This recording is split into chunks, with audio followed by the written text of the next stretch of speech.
NFL's 11th week. Can Marino awaken a Miami team from a 1-5 slump? Veteran Fred Barnett, the ex-Eagle, starts. Will he be the spark? The Colts captain comeback. Can he revive the heroics of a 4-0 season start? And will crippled Marshall Faulk find footing and with it the flash again? The team with the right answers renews its playoff hopes. In the AFC East, the Colts and Dolphins, who will stay in close touch with the leaders. A critical game that demands big answers today as we welcome you to South Florida, everyone. And two quarterbacks, now you can see it in their eyes. Something's going on. Well, I think we have two angry quarterbacks in this game today. And yesterday we had a chance to talk to Dan Marino, and he was still angry over last week's game against the New England Patriots. Why? Because he says those teams are equal. And usually when teams are equal, I'm the difference maker. Instead, I was part of the problem. On the other side, Jim Harbaugh, usually a really upbeat personality and a quarterback, was down all week because of 5 turnovers last week against the San Diego Chargers. In fact, he was so down, Lindy Infante says to him, he says, "Jim, you're getting me down." And Jim Harbaugh looked at him and says, "Don't worry, Coach. I'm going to be ready to play on Sunday." Well, the usually effervescent Harbaugh, he'd be much brighter if he had a little running support. Well, there's bad news and good news in this football game. The Colts, as far as running the ball in the past few weeks, they haven't been doing a very good job.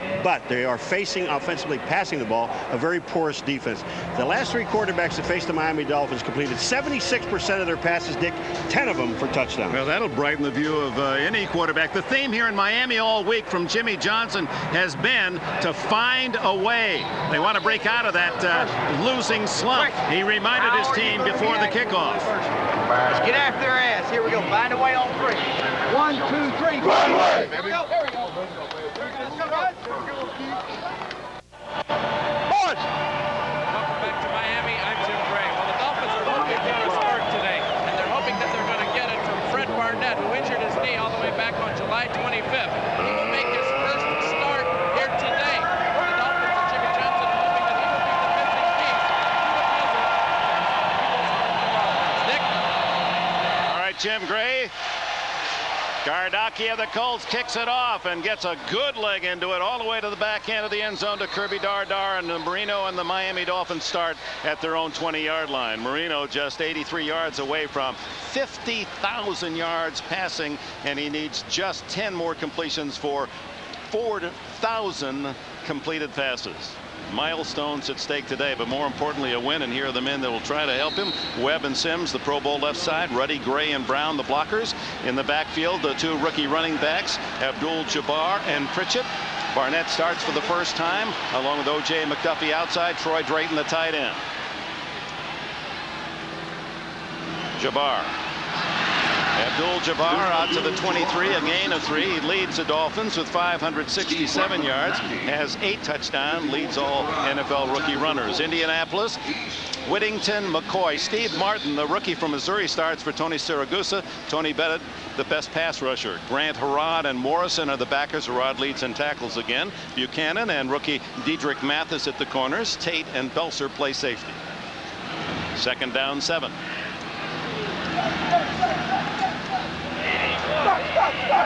Tight end Drayton in motion. Marino to throw for the first time. A world of time, and he throws to Jabbar for about a 3-yard gain. Abdul-Jabbar hit by Steve Grant. It'll be the 4. All right, Phil, we know that the Miami Dolphins can run the football. Offensively, what do they need to do? Well, today they need a couple things. Fred Barnett is playing. They need big plays from the wide receiver. They're just not getting enough production after the catch from their wideouts. And believe it or not, Paul, I think Dan Marino needs confidence. He needs to get off to a good start today. Barnett from Arkansas State. It's 3rd and 3.5. Almost the full 4. Marino guns incomplete. In fact, Barnett had not as yet turned to look for the ball when it whistled over his helmet. That's been part of the Miami problem. Marino using different set of wide receivers every week. No continuity, Dick, and that's one of the problems. Dan has been complaining about it. Different receivers. Every time I look out there, Fred Barnett running to the outside. Dan Marino was expecting to turn to the inside. Into punt John Kidd, who leads the NFL inside the 20. 20 kicks inside the 20. That won't be a problem here. Ray Buchanan had an 82-yard punt return last week against San Diego. He waits for this one to come down at the 25.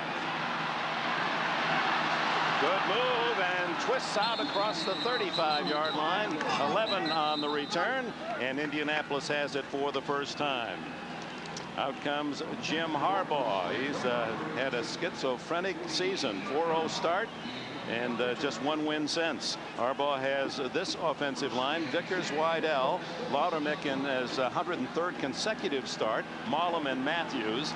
The backs are Falk and Gross, Harrison, the rookie from Syracuse, and Sean Dawkins, the wideouts. Dawkins looking for his first touchdown of the year, and Ken Dilger, a talented young tight end. From the 36. That's Pollard, a tight end in motion. The toss to Falk, and Marshall Falk to the 39-yard line. Zach Thomas makes the tackle, and Falk slow getting up. He's playing with that painful toe injury. Armstrong, Gardner, Bowens, and Stubbs the front wall for Miami. Hollier, Zach Thomas, Chris Singleton are the linebackers. Buckley and Jackson at the corners. Oliver and Wooden at safety. Well, the Indy offense today, they'd like to go to some short drops in the passing game to let Jim Harbaugh get some confidence and get rid of the football. And also, Lindy Infante says, I'm going to have some patience and try to stay with the running game if I can. 2nd and 7.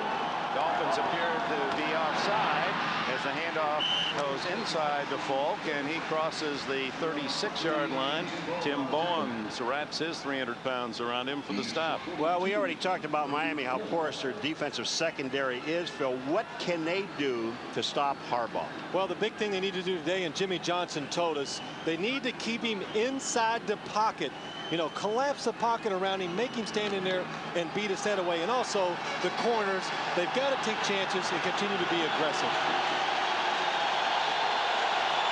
Colts have had trouble mustering a solid opening drive. This is 3rd and 3. No penalty on the last play. The throw underneath incomplete. Dawkins covered by J.D. Brown. Brown will see more duty today. He started most of last year, and Jimmy Johnson had a little extra plum out there hanging for him. He says, JB, when this game's over today, I want to give you a game ball because that's how well I want you to play. Well, that was excellent coverage that time, except the ball was thrown behind. In the punt is Chris Gardocki, averaging nearly 47 a kick, and leads the league with that net of 39.5. O.J. McDuffie at the Miami 10. So both teams 3 and out on their first series. The left footer sends one as high as the top tier, and the fair catch McDuffie just inside the 15-yard line. 44 on the kick. No score.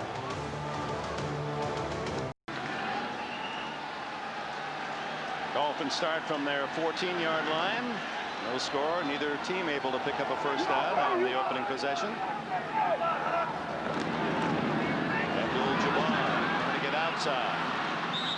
Good defense by the Colts. No gain. Well, you talk about the Colts defense, Phil, and one thing about it, they're not a bad defensive football team, but they have problems taking the ball away. What can they do to remedy that? And Lindy Infante talked to us about it. He just said, look, we got to do a better job hustling to the football, get more people around the offensive player who has it, try to cause a fumble, and when you do that, of course, the more players that hustle, the better chance you have of recovering that fumble.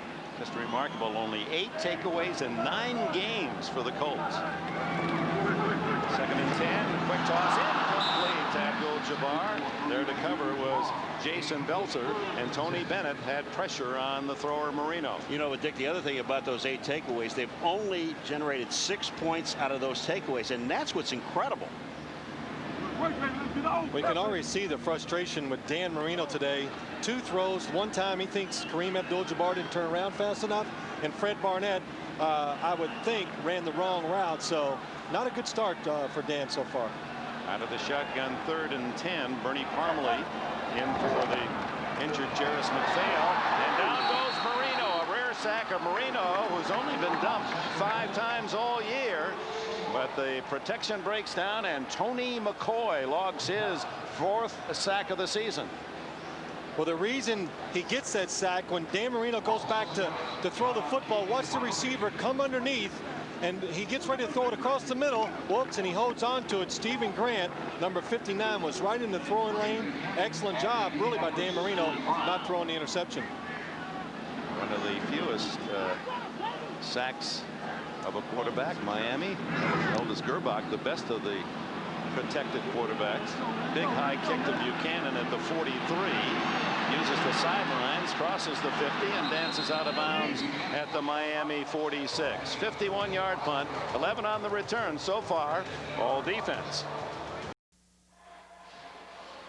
At 4 wins, 5 losses, there are these 6 teams that have desperate hope for the rest of the year. You lose, you're 4-6. Tough to convince anyone you're going to make the playoffs. At 5-5, there is you can look ahead, and Jimmy Johnson reminded his Dolphins this week that in recent years 9-7 gets you in the playoffs. So think in that terms. From the 46, the Colts start. Harbaugh throws on first down, complete for short yardage to Marvin Harrison. And we'll go to our first update in New York. All right, Dick, and we'll go to the Superdome in New Orleans. The Oilers and the Saints. Chris Chandler drops the snap from center, picks it up, finds Chris Sanders coming over the middle, and Sanders doesn't stop until he reaches the end zone 42 yards later with the extra point. The Oilers with a 7-0 lead over the Saints. Dick? All right, Greg, thank you. Houston Oilers starting today at 5-4, as are the Colts. 2nd and 6. Falk, good blocking, and Falk has a first down at the 35. 7 on the play. I'll tell you what's nice is 81 Marcus Pollard comes in and gets a very nice block. And just watch where they go, right up in that hole. He makes the block to the outside, in the hole. That's outstanding. Zach Thomas made the tackle. Zach Thomas, the middle linebacker, he's free. One thing they do not want, the Dolphins do not let an offensive lineman get out and hit him, because now he can't run around and make those plays at the line of scrimmage. Progress to the 34-yard line. No score. 9:21 left in the first quarter. A draw to Falk. Read well by the Miami Dolphins. Tim Bowen slowed him up, and Zach Thomas finished the job. Dick, you know, when you were doing that 4-5 and the team was 4-6 maybe out of it, wasn't it interesting with Lindy and Fonte yesterday? He's saying, hey, you know, we're 4-5. Now, 5-4. We were 5-4 a year ago. Then we went 5-5, and then we got in the playoffs and almost went to the Super Bowl. Now, I mean, was it interesting? It's interesting for him to say, you know, it's our right to be 5-5. But 4-6, no, yeah. for Miami. That's right. But it's that really, coaches really trying to finagle, work with the numbers to convince their teams to play at a high level. Well, he didn't want his team to be tight, so he didn't want to put the pressure on them, saying that it was a desperate game. Harbaugh in a scramble, now throws, complete to Falk. Short yardage to the 30, where it'll be 3rd down and 6. Thomas, another tackle for the rookie from Texas Tech. This is a good example of why Jim Harbaugh gets beat up a lot sometimes. Really an excellent job by the offensive lineman protecting him, but nobody's open, so he moves around to buy time. And what happens? You take that hit. Well, you get 3 defensive linemen falling all around you, and that's what caused you to get beat up and make some bad plays later in the game. You can see Harbaugh, who wore the visor the last 2 games. They lost both games. He's taken that off his helmet.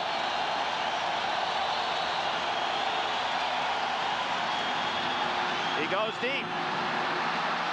Incomplete for Harrison. Broken up. Good play made by Sean Wooden, the rookie from Notre Dame. Well, it was an excellent play by Sean Wooden, who is supposed to be way back in the middle, helping out his corners. And watch Marvin Harrison coming down the middle. Terrell Buckley, he says, where's that safety to help me out? And the last second, Sean Wooden gets over there and tips it. This was all safety, Phil, because this would have been a touchdown. Marvin Harrison had Terrell Buckley beaten to the inside, and the safety was exactly where he's supposed to be. 48-yard field goal attempt by Kerry Blanchard. It is good. Blanchard, who has only missed 2 all year out of 24 tries, gives the Colts the early lead. If you're a rookie and you're playing free safety, get back there. Don't take any chances. Sean Wooden barely makes the play. Against another rookie, Marvin Harrison. Harrison had a touchdown 1 split second. The next second, he's eating the turf. A lot of it. Big kick by Gardocki that clears Irving Spikes, and it'll be Miami's ball at the 20-yard line. Dan Marino no touchdowns the last 6 games. A golfer, and he certainly would enjoy, as we will.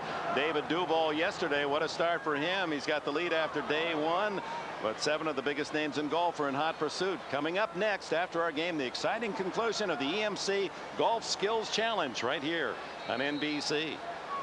I kind of like that format. You know, before you challenge the course and you score. This time now it's individuals. Yeah, it's individuals. It's individuals. A different setup for the golfers. I think they have more of a chance to get a little tight and maybe choke in these situations.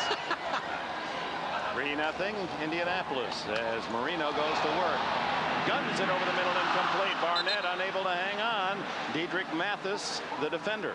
You can tell with Barnett on that play there, as soon as the ball came in, he turned his head to look, and he's a little tentative going inside, but he did turn his head as the ball got there. He's getting ready to run before he catches it. Well, you got to realize this guy, this is his first start of the year. He had a major surgery before the season started. First time going across the middle, he has to be a little antsy. Barnett, who averaged 51 catches a year with the Eagles in his 6 seasons before coming here as an unrestricted free agent. Kareem Abdul-Jabbar as they try to cross up the Colts on 2nd and 10. Didn't fool Steve Grant, who's playing back home. He went to high school here in Miami. You know, it is funny that when you talked to Barnett yesterday, we were asking about being back. He said, I'm ready to go. I said, how do you feel? What percentage? He's about 97, 98%. I'm ready to play. Yeah. He said, I'm having no problems. Then you talk to Marino, he says, you know, he's having problems coming out of his cuts. You know, one guy tells you how good he is, and the other guy says, well, he's a little shaky yet. Well, it depends on how you look at it. Bertie Parmalee in the backfield, 3rd down and 7.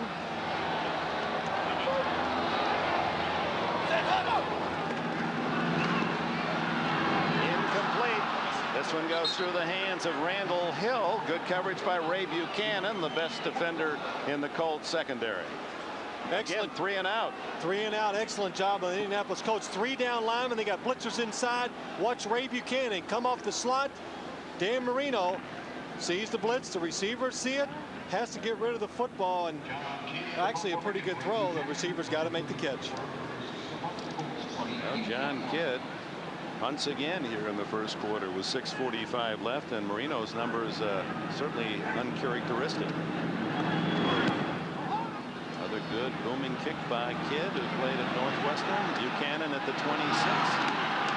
Puts it straight ahead to the 34, and flags fly. And just about everyone around the country can figure out what that's for, as 99 times out of 100, it's the illegal block. Marino continues to boil on the sidelines. This now takes it into the 7th quarter without a touchdown pass. He has 1 touchdown in the last 2 games plus this quarter. There's the expected signal from Jerry Austin. Illegal block from behind during the run back. Number 81 of the receiving team. 10 yards. First down. Penalty against Marcus Pollard, the tight end. We'll take a timeout. Marshall Falk, a brilliant 3rd-year man from San Diego State, but slowed by that bad toe. And look at how it's impacted the Colts offense. Well, Lindy Infante is staying with the run. Already we can see he's giving him a chance, but running the football, a lot of things it does for your football team. One thing it does, it lets your offensive linemen be aggressive. In this line, they're tired of pass blocking for 40 and 50 throws a game. Oh, is Falk drilled as shooting through is Shane Burton, the rookie from Tennessee. But also, Dick, you got to remember, too, when you're running the football, you're going to have a lot of ugly plays. You know, you're going to have plays that get tackled behind the line of scrimmage. So don't let this, you know, change your mind. And Shane Burton, number 75, just comes under Clifford Gross and just makes the play. Yeah, well, I mean, that's a terrible position to put that fullback in from a defensive lineman that no one even touches. And here he comes. But that has been an area, it's not just the injury to Falk, but the fact that they haven't had their fullback, the Colts. They're using a 3rd stringer in Gross. Lost Roosevelt Potts before the year. Zach Crockett injured early this season. Harbaugh underneath to Cam Dover, the tight end.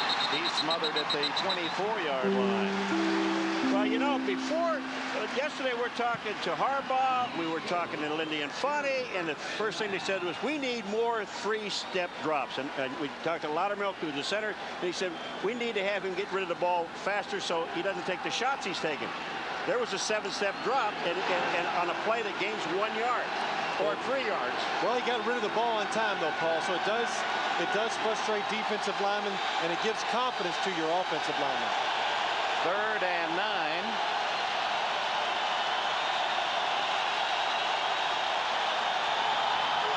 Quick throw, incomplete. Good defense by Sean Wooden. Timed his move and denied Brian Stabline. Oh, there was a quick one. Now that's a quick pass to Stabline, but that wouldn't have picked up the first down anyway because Wooden did a great job. Well, it was a blitz by the Miami Dolphins. The Colt offense could not pick it up, so Jim Harbaugh is forced to get rid of the ball quickly. The defense knows it. Sean Wooden comes up, makes a good play. 5 minutes left in this first quarter. 3-0 Indianapolis. Gardocki to punt to O.J. McDuffie.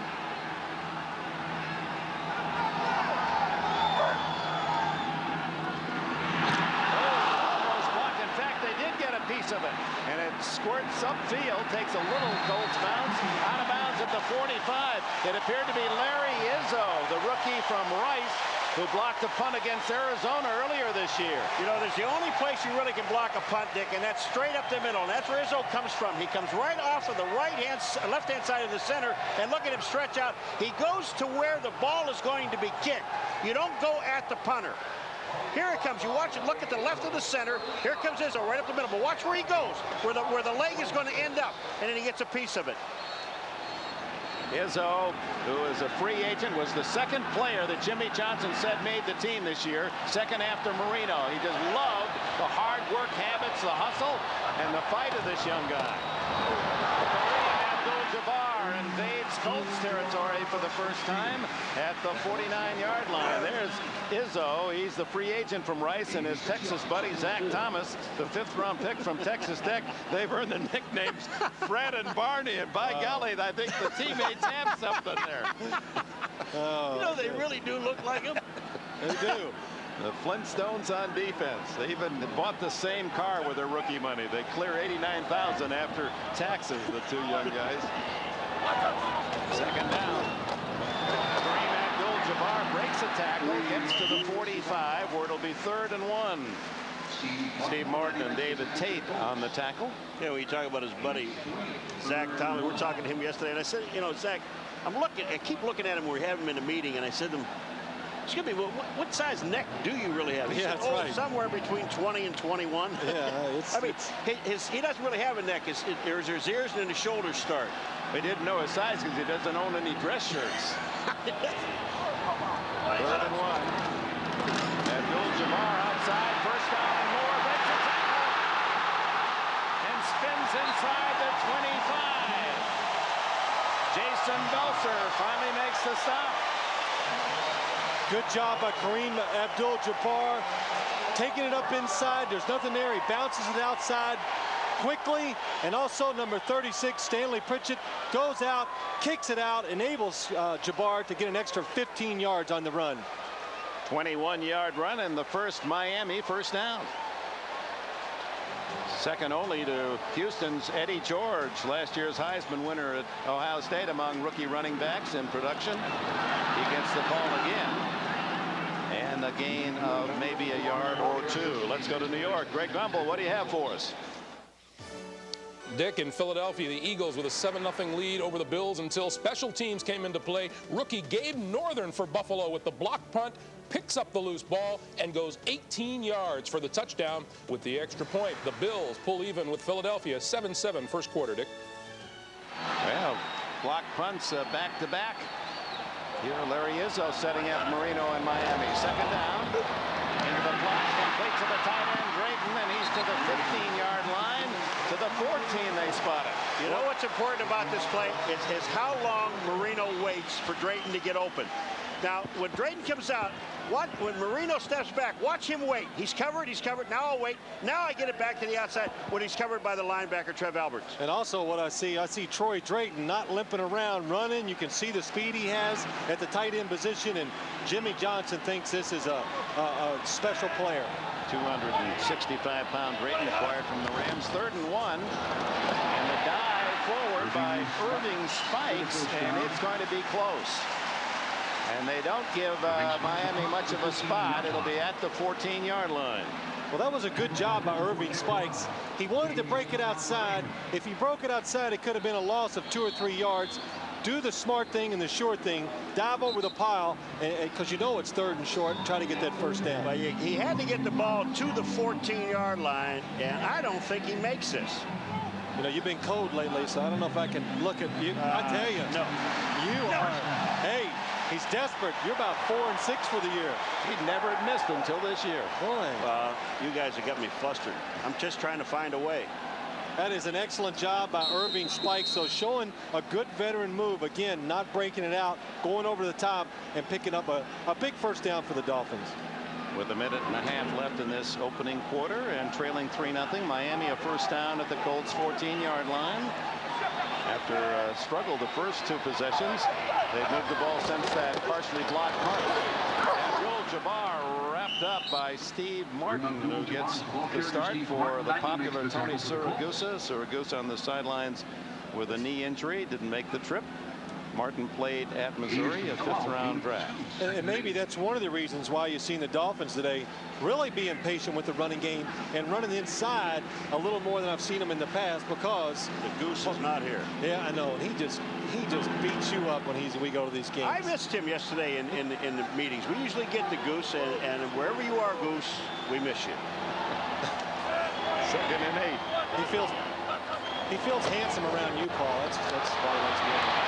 Touchdown to Jay McDuffie.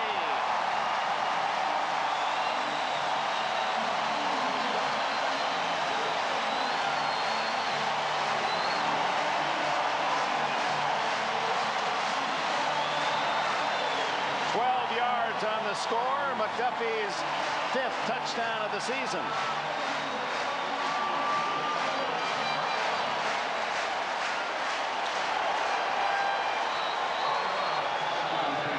Joe Nedney, a left footer, will try the extra point.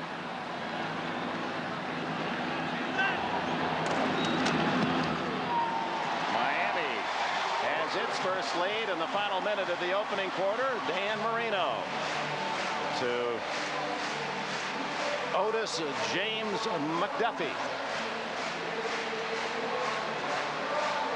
Watch O.J. McDuffie up at the top. Troy Drayton is going to release up the field, and what's the traffic pattern it causes, the problem it causes for Ray Buchanan? Not able to come up quick enough? That's just enough. You only need a little hole for Dan Marino to throw it into to make a big play. I'll tell you, the left guard, and I think it's Chris Gray, or the right guard, that comes out and makes an outstanding block on a blitzer from the outside to the right of Marino that enables him to get this pass up, because if he doesn't come out of the line, Marino is dead. Marino still snarling. Yeah, I don't think nothing's going to make this man too happy today. Unless he gets a win. Leaves here with a win. A win and really playing well. And his statement last week, I mean, he said it to us in the meeting yesterday, I think just said it all. He's used to being the difference maker in games, and when he's not, it makes him angry. Well, the other thing that makes him angry is here's a guy that's on his way to Canton, one of the greatest quarterbacks ever, maybe #1, and they've been blistering him in the talk shows during the week. As Nedney's kick goes into the end zone for the touchback by Bailey, they'll take it at the 20.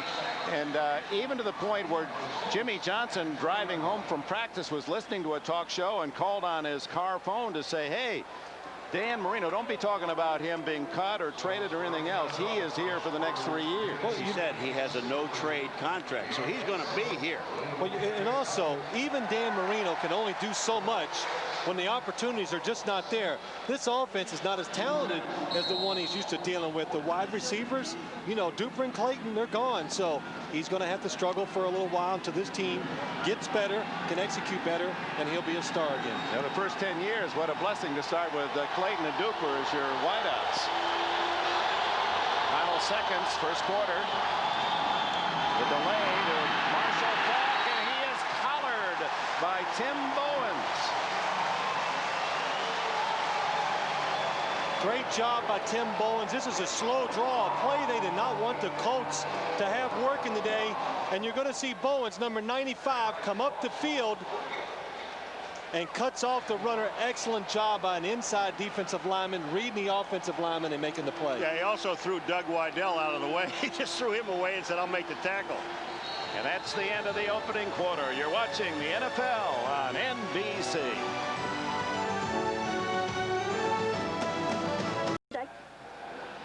Welcome back to South Florida. What a tremendous day. It's in the 70s, clear, and so are those photos checking the defense of the Colts.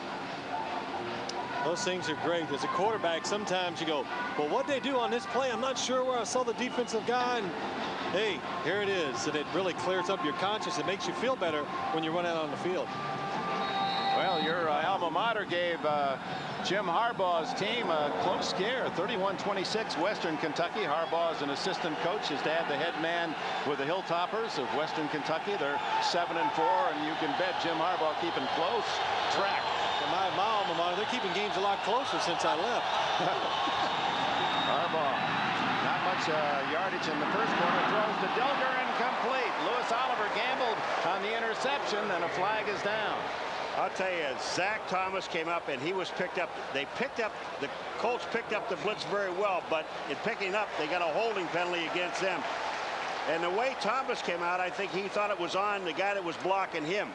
He had that delayed blitz that we saw him do a week ago. Number 63 of the offense, half a distance to the goal. Repeat, second down. Kirk Loudermilk, the veteran from Ohio State, the center. Well, Zach Thomas is on the blitz, number 54, coming up the middle, and this is not much delay. He's attacking all the way.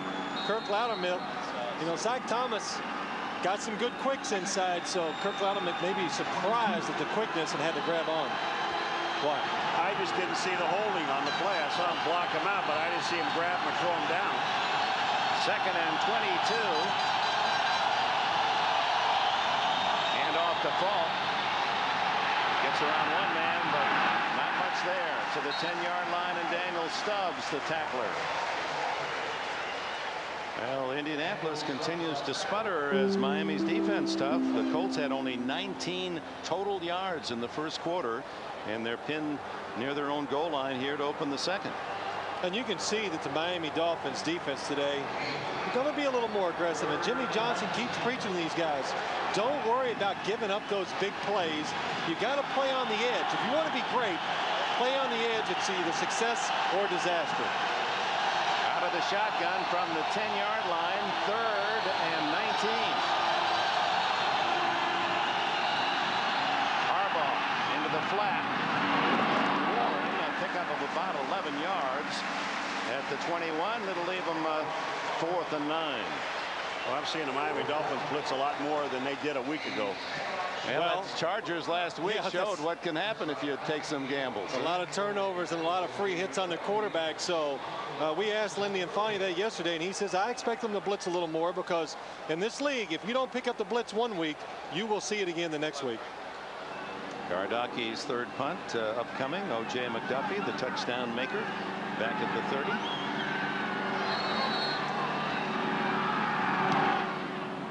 Beautiful spiral. Chases McDuffie back to the 26. It's a block. 36 to the 38-yard line where Marcus Pollard makes the tackle. Timeout, 13-16 left in the half. We appreciate those overhead shots courtesy of the Goodyear Blimp Stars and Stripes from Pompano Beach, Florida. At the controls is pilot Dan Thomas. Great day to fly in South Florida.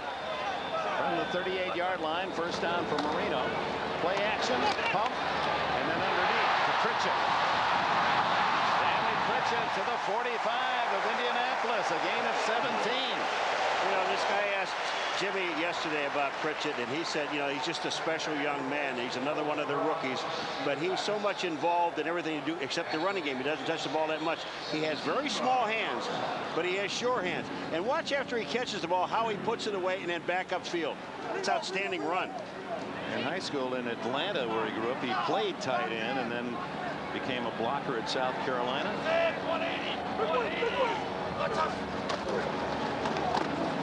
Abdul-Jabbar runs into a ball and goes outside.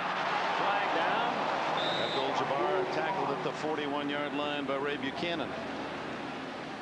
They got a holding against Miami, and you see Marino, he ran right up to the referee and said, wait a minute. Illegal use of hands to the face, number 84 of the offense. 10 yards. Repeat, first down. That's a tight end, Drayton. They got a nice block by Pritchett coming up inside on Stephen Grant. He blocks him very well, but the holding was inside. Had a bad penalty day against the Patriots in New England a week ago. 14 of them called against Jimmy Johnson's team to tie the Miami record. He didn't like that a bit. Jimmy Johnson sees his team now 1st and 20 back at the 45. Marino now 44 yards shy of 50,000. Gets a bunch there to O.J. McDuffie. First down at the 33. 22-yard play, cuts it in half. Well, if there are questions down here in South Florida about Dan Marino, let me tell you one thing. This arm is fine. And the spirit is fine. Yeah, the spirit is fine. Down the middle, O.J. McDuffie, really the only place he could throw it was hard and high. O.J. McDuffie, excellent job of reaching up, catching the ball, not worried about taking the hit because he knows the safeties are there. Abdul-Jabbar now behind Marino. First down at the 32, leading 7-3. Abdul-Jabbar on the little swing. Good move inside away from Grant. Picks up 7 on the play. Boy, that wasn't, you're absolutely right, Dick. What an excellent move by Abdul-Jabbar. He catches the pass, and he knows he's got a linebacker, so all he has to do is just be a little patient. Well, the good thing, too, about this Miami offense now, with these running backs, the young running backs, you're a quarterback. Watch Dan Marino. You can look down the field. Yeah, you don't like it, turn immediately and give it to one of these good young running backs, because when they catch it, they can make something happen. They spotted inside the 25, second and a long 2. As Marino, interestingly, 13 his number away from 50,000. Abdul-Jabbar following his blocker, Robert Wilson, number 49. He shirt-tailed him to the 20 and an easy first down. No, I'm going to tell you something. Abdul-Jabbar makes his first down. This is an outstanding run by this young man. It's only for a few yards, but watch what he does. He sets all this stuff up himself. Watch his movements. Look at his feet. In, out, back in. He'll come back in again to pick up the necessary yardage. That is an outstanding run. It may be only for 4 or 5 yards, but it's beautiful. Abdul-Jabbar working on another 100-yard game as he did last week, over 100 against New England. Irving spikes in for Abdul-Jabbar, giving him a breather, and he's inside the 15, a gain of 6, and we'll go to New York. All right, Dick, and we'll take you to Tampa, where running back Harvey Williams takes the pitch, rolls right, and throws his second career touchdown pass. That's an 18-yarder to James Jett with the extra point. The Raiders have now tied Tampa Bay. 7-7, plenty of time left first half, Dick. It's always been one of my favorite plays. The old halfback pass, and Harvey Williams and the Raiders connect. It's Marino. O.J. McDuffie hit immediately. Diedrich Mathis, but it's going to be 1st and goal Miami inside the 6. This was almost a bad pass and almost an interception, Phil, because he throws it to the inside and not the outside. Well, he does, but the one thing I like so far today about the Miami Dolphin offense, Dan throwing the ball very crisp, Dan Marino, but also not substituting these wide receivers, and I think you'll see them get in the flow of the game better, produce better, and Marino will gain confidence in them. Well, just outside the 5, so even a touchdown wouldn't give him the 6. Abdul-Jabbar patiently fighting to the goal line, doesn't get in. The Colts had him surrounded, and Jabbar with quick little moves inside. Well, patience. No, I'm surprised. Well, patience is the word. You said it right. I mean, he's a rookie offensive back and just doing a good job waiting for the blocks. He really isn't, but watch this guy. Watch 36, Pritchett. Now watch the block he gets on Grant. 59. That's a linebacker he's taking on, folks. Not only did he hit it, but he turns him. And that enables Abdul-Jabbar to cut back inside. I love this fullback. I really do. I think he's a great player. Abdul-Jabbar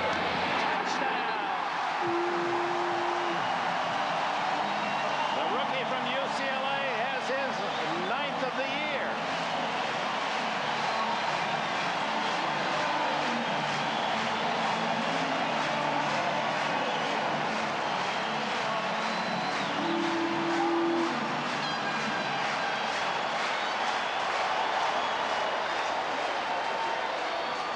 And on the play, not only does Miami get 6 points, but the Colts on the other side see one of their top defensive players go down. Jeff Harrod, their middle linebacker and leading tackler, has not gotten up yet. Left shoulder, he points to. Dick, we saw Stanley Pritchett just hold up Stephen Grant on a play and block him high. On this particular touchdown play, he just gets an outstanding block right in the hole with Kareem Abdul-Jabbar coming in behind him. But Pritchett is the guy that's going to hit Harrod, and he takes him right at the knees and takes him down. Watch this block. Bam! And down goes Harrod, and in goes Abdul-Jabbar. So that is exactly what the Colts don't have since the injuries to both Potts and to Zach Crockett. Well, the fullback helps the running game, protects the passer, and catches passes. He's pretty important in both of these schemes. And Jimmy Johnson yesterday, as we see Harrod go off wincing, did comment that I was lucky enough to have Darrell Johnston in Dallas, a big fullback, catch the ball, could always block. He said he was a little bit bigger than Pritchett, but this young man could be just as good. Well, this guy has the ability to really make big plays, which Darrell Johnson does not. Nedney's trying for point. And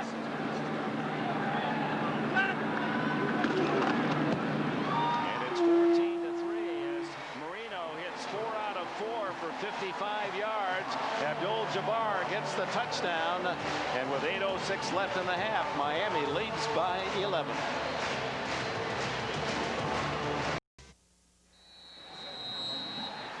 Stanley Pritchett, the big fullback, clearing the way for Abdul-Jabbar. Nedney's kick deep into the end zone again, and Aaron Bailey will take the touchback. 14-3 Miami, 8 left in the half tonight on Dateline. What you don't know about your minivan could cost you. A Dateline exclusive. Then they say this pill can improve your sex life. Is this a miracle drug or medical madness? Watch Dateline Sunday later tonight on NBC. I'm not commenting, Paul. Go ahead. Touching that. Well, it'll be interesting to see, can Lindy and Fonnie stay patient? Can the coach still run the football some? Or now 14-3 down, does he go strictly to the passing game? Harbaugh, three-step drop, and the good for short yardage to Sean Dawkins, a gain of about 4. Chris Singleton made the stop. Let's go down to Jim Gray. All right, Dick, Jeff Harrod has been taken off the field back into the locker room. He'll be x-rayed right now. He's got a severe problem with his left elbow. They will check it out and see just exactly what it is, but his return is very doubtful. Dick? Thanks, Jim. And as you were saying, Phil, Jeff Harrod, no one talks enough about how good a player he is.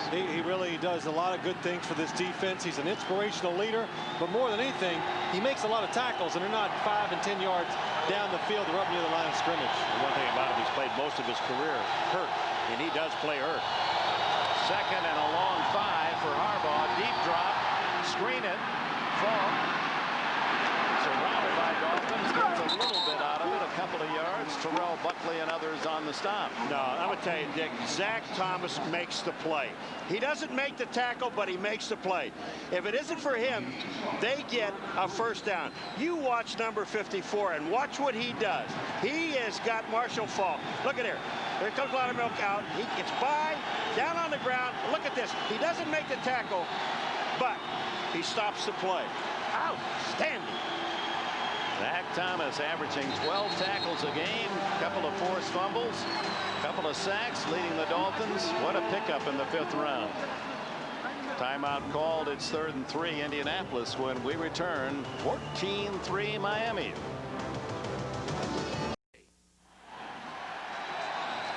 Welcome back. The Colts trying to muster some offense. Been tough, and on 3rd and 3, Harbaugh. You can see how tough they have it on 3rd downs, and it just tells you, known passing situations, the offensive line has a hard time keeping the defense off the quarterback.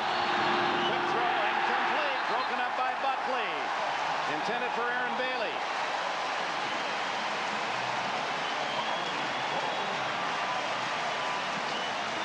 Well, the Miami defense being more aggressive. Look at Tim Jacobs, number 34, coming from the outside. Calvin Jackson, number 38, from the bottom. Jim Harbaugh has to get rid of the ball fast. And again, the Miami Dolphin defense being more aggressive. Lindy Infante's offense has produced only 39 yards in this first half. Gardocki will swing that left leg again, and he didn't waste any time knowing Izzo is coming after him. Beautiful kick. McDuffie at the 17. And tried to reverse this field, brought down at the 27 by Brad Banta. 6:19 left in the half.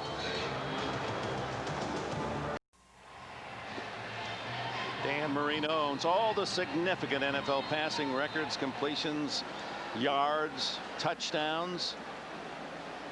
He's shooting for 4,000 completions. He'll get that today. He's got 7. He needs only 3 more of those, and just a handful of yards away from 50,000. No one close.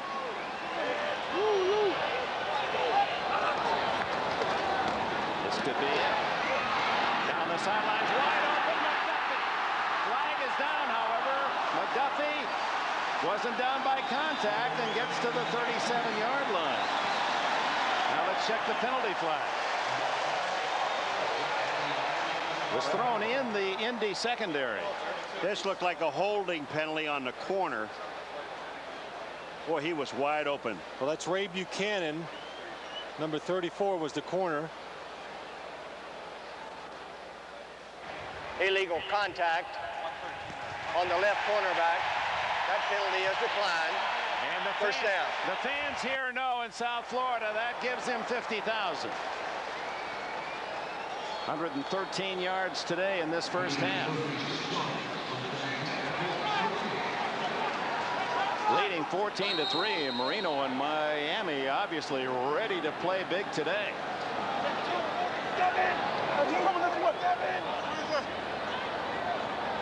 To the tight end, Brayton. Barrels right over Dedrick Mathis. 50,000 yards. To try to put it in perspective, how many completed passes to go that distance? That's a little over 28 miles that Marino has completed passes. Almost 28 and a half. The Grand Canyon's only 18 miles wide. You run a marathon 26 plus, and if you threw completed passes from here to the Orange Bowl and back, that would be about 30 miles. And off inside, Abdul-Jabbar. You know, Jimmy Johnson told us they were not going to stop the game because we figured the momentum's going. There's no reason to stop the game. This, you know, he's going on his way now to 51,000. And he's going to reach that also. You know, that's as a player, I think, Phil, most of all, as we look down on this beautiful site, South Florida, on a clear day, that you told us something about you had your own milestone you were shooting for after this play. You can share that with us. At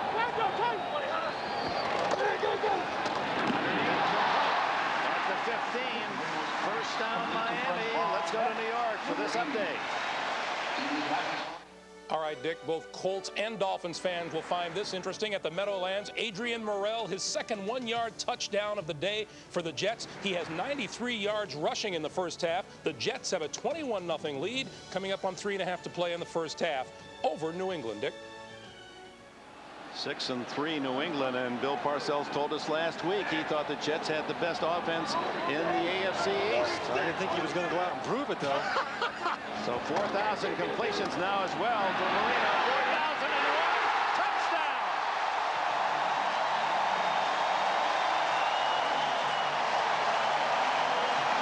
Fred Barnett's first touchdown as a Dolphin.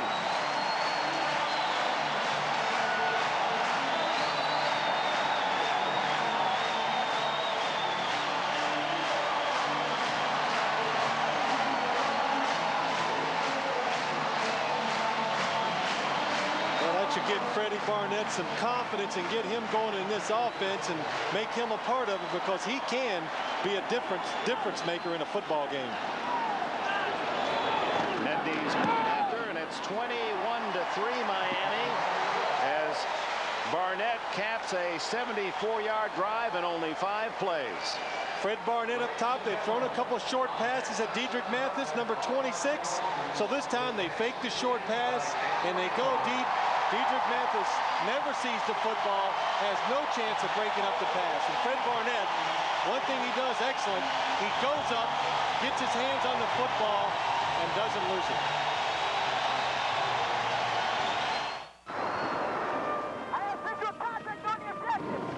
This is for Mr. Blanchard, who told me to make something of myself. For Miss Miller, who... Crowd of 75,000 acknowledging 2 more milestones for the passing magician, Dan Marino. 50,000 yards passing. He also has his 4,000th completion. And just to underline any doubters in the crowd, his last 10 passes, all of them complete. 143 yards, 2 touchdowns. And Miami leads 21-3. Nedney's kickoff to be returned, this time by Aaron Bailey. And Bailey out to the 24-yard line. You know, the one thing that's very impressive about that last drive, we've done the Miami Dolphins in the past. But 14-3 lead, they would try to sit on it, run a couple of plays, then throw a pass on 3rd down, and then punt. And that's what was happening to them a year ago. Now you look at him, they have a 14-3 lead. He comes out firing. It wasn't to get the record or get a milestone, Dick. It was to move this football team. Oh, sure. And the one thing I think Dan Marino's found out today, and Dick, we can all laugh about it, but at quarterback, it helps to be angry. And this man was angry before the game, and he is really focused and throwing and playing very well. First down at the 24. Harbaugh and the Colts have been stymied by the Dolphin defense. Underneath to Gross, the fullback, to the 29. A flag down in the secondary.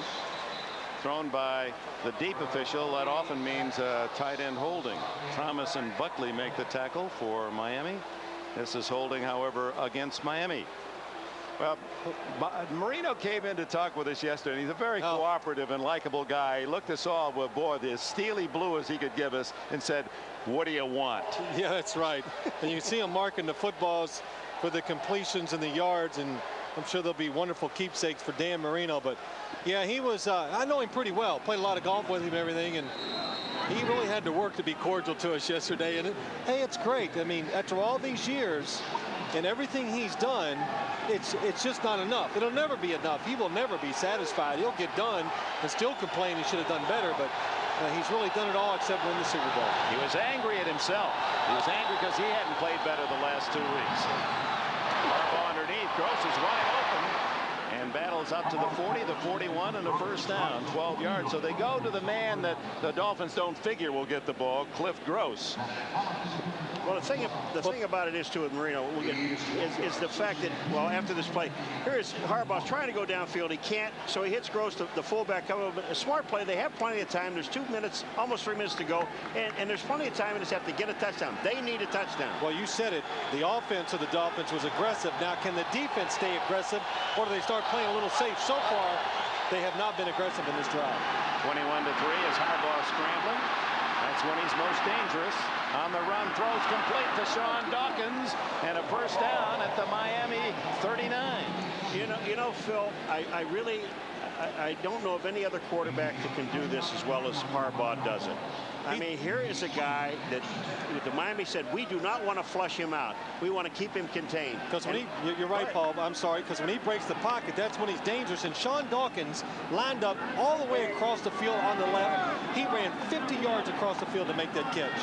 And Harbaugh said, in terms of the injuries and the hits he's taken this year, not going to change. You're born, you play, you coach, and you die. So I guess we know what he's going to do next. Oh, I tell you what, it's nice to live life nice and simple.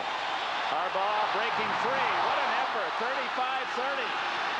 And down at the 28-yard line with another first down. Well, we saw him roll out and throw the ball. Now you're seeing the strength of Harbaugh, Jim Harbaugh, when he decides he's going to run the ball.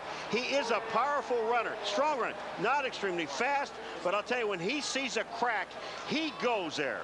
Well, what happened is number 38, Calvin Jackson, comes on the blitz, flushes Jim Harbaugh up, and Jimmy Johnson says the thing that worries about blitzing and playing man coverage against Jim Harbaugh, when you look down the field, everybody has their back to him. It enables him to run down the field with no defender coming at him. Hungry for a 7-point effort, the Colts.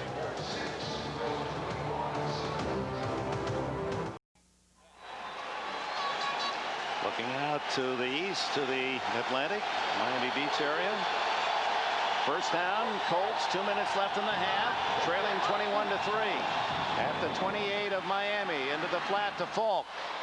Marshall Falk to the sideline, stops the clock at the 23-yard line. Buckley made the hit. Rather important series for the Colts, who have not moved the ball well. This has been their only sustained drive of the game. How many games have we done the Colts? It seems like they're in this situation every single time we see an Indianapolis Colt game. Here they come. Jim Harbaugh, rescue us, make some plays, see if we can get back in it somehow. Just don't count them out, because I know we don't. Well, a year ago it was 24-3, remember? And they won in overtime. Hit on the blitz as Falk found Zach Thomas right in the hole. You know, the interesting thing about Zach Thomas, we talked to him yesterday, he said, I said, what is it, how much physical, how much mental? He said, this is all mental. This game, I know what my physical attributes are. Now this is what I do mentally. I have to focus myself on what I'm doing. He sees the guard pull, block out, he fills the hole. There's just nobody there to block him. Third in the league in tackles per game. Third down and 5.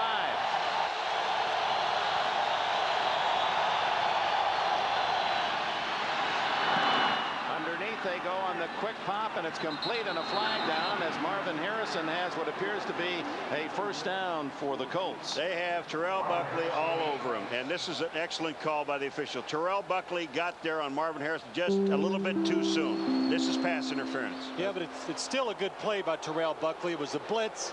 He knows they're going to throw the ball short, so he comes up and tries to be aggressive. Pass interference. Number 27 of the defense. The penalty is declined. First down. They'll take the catch, and it's the first third down conversion out of 6 tries for Indianapolis. Watch Terrell Buckley. He knows it's an inside, a quick throw. He tries to be aggressive, just gets there a second too quick. Got himself turned around also. First down, 109. Draw play to Falk. And well read by Buckley and the Dolphins. Reminder, coming up at halftime, the Domino's Pizza NFL on NBC halftime report. Greg Gumbel, Mike Ditka, Chris Collinsworth will be in our New York studio getting you caught up on all the scores and highlights from around the league on this week 11 of the NFL.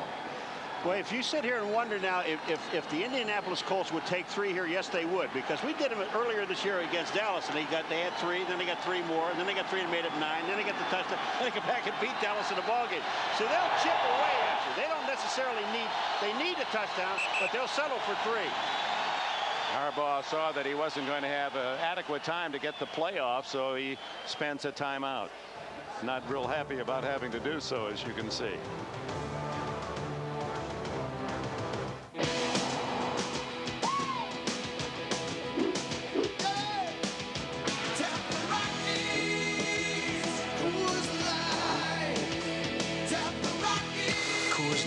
Silver bullet. Completing his last 10 passes, going over the 50,000 mark, and building a 21-3 advantage. And now in the final minute of play, Indianapolis trying to get their first touchdown. Harbaugh looks at 2nd and 10. Flags all over the field. No play, no play. Kip Vickers, number 71, the offensive tackle on the left-hand side, moved before the ball was snapped, and that's why they stopped the play. So the false start takes the Colts back 5. False start, number 71. Prior to the snap, 5 yards. It's still 2nd down.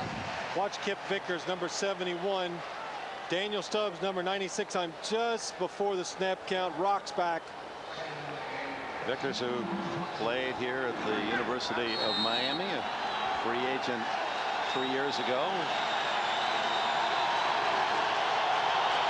2nd and 15 for Harbaugh.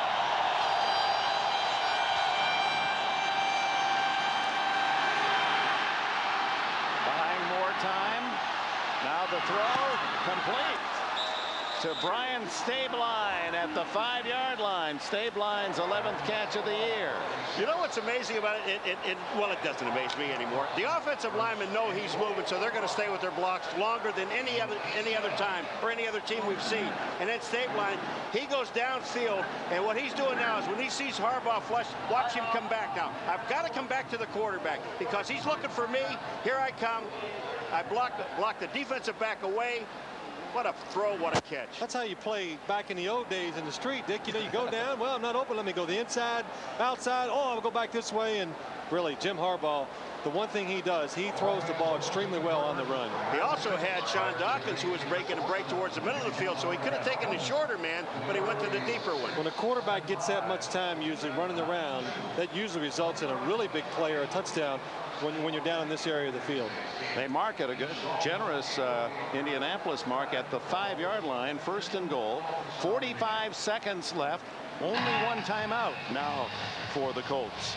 I know why they give him that generous mark. You know why? Because what happens is as soon as you catch the ball, okay, if you're going the other way and you're hit, your forward progress is stopped. That's right.